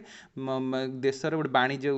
विश्व वाणिज्य गोटे खराब संकेत जीव, कारण जब यूएस कह देख मो जिनस कौन से बिक्री होनी ये कौन एत टैक्स पठाऊँ सी सेमती इंडिया जो जिनस जाऊँ सेटिकी सी तापर बेसी टैक्स बसईदेव जहाँफल कि इंडिया जिनस बिक्री हेनी से गोटे नियंत्रण लॉस कर जो नियंत्रण लॉस कर केमी लॉस न करूँ से WTO से मुंड खेलाए। ठीक अच्छे यहाँ WTO मुख्य कम आ इंडिया मन रख इंडिया कौन है WTO जॉइन कला के 2001 मसीह इंडिया WTO जॉइन कला है। आउ किसटा कम पॉइंट हो कौन एतिक तो इंडिया जो जॉइन कला 2001 तापर विश्व वाणिज्य मन रख विश्व वाणिज्य जो हुए इंडिया परसेंटेज आम इंडिया लोक संख्या एत इंडिया बहुत बड़ कंट्री कि तथापि आम विश्व वाणिज्य 1% रू भी कम आम ट्रेड कर दुनिया सहित से आमर से किसटा नेक्स्ट स्टेप दरकार जो आम बढ़ा को आगू जावाक पड़ो। वीडियो सेमित भी बहुत बड़ हो गला मत लगुच तुम पूरा टोटाल सब्जेक्टा बोधे बुझी सारे आउ या पर सब्जेक्ट गुड़ा बहुत इजी हम बुझे कारण ये हूँ सार यही सब्जेक्ट ही सार हूँ मूलर से जदि या 2 थर 3 थर भलसे देखीदेव भलसे बुझीब ताहले तुमको नेक्स्ट चैप्टर गुड़ा को एत सहज तुम बुझीब जे माने लगे तुम इकोनोमी पढ़ुच बोली है। तो ठीक अच्छे एतिक वीडियो रहा नेक्स्ट चैप्टर पे अपेक्षा कर। Okay bye.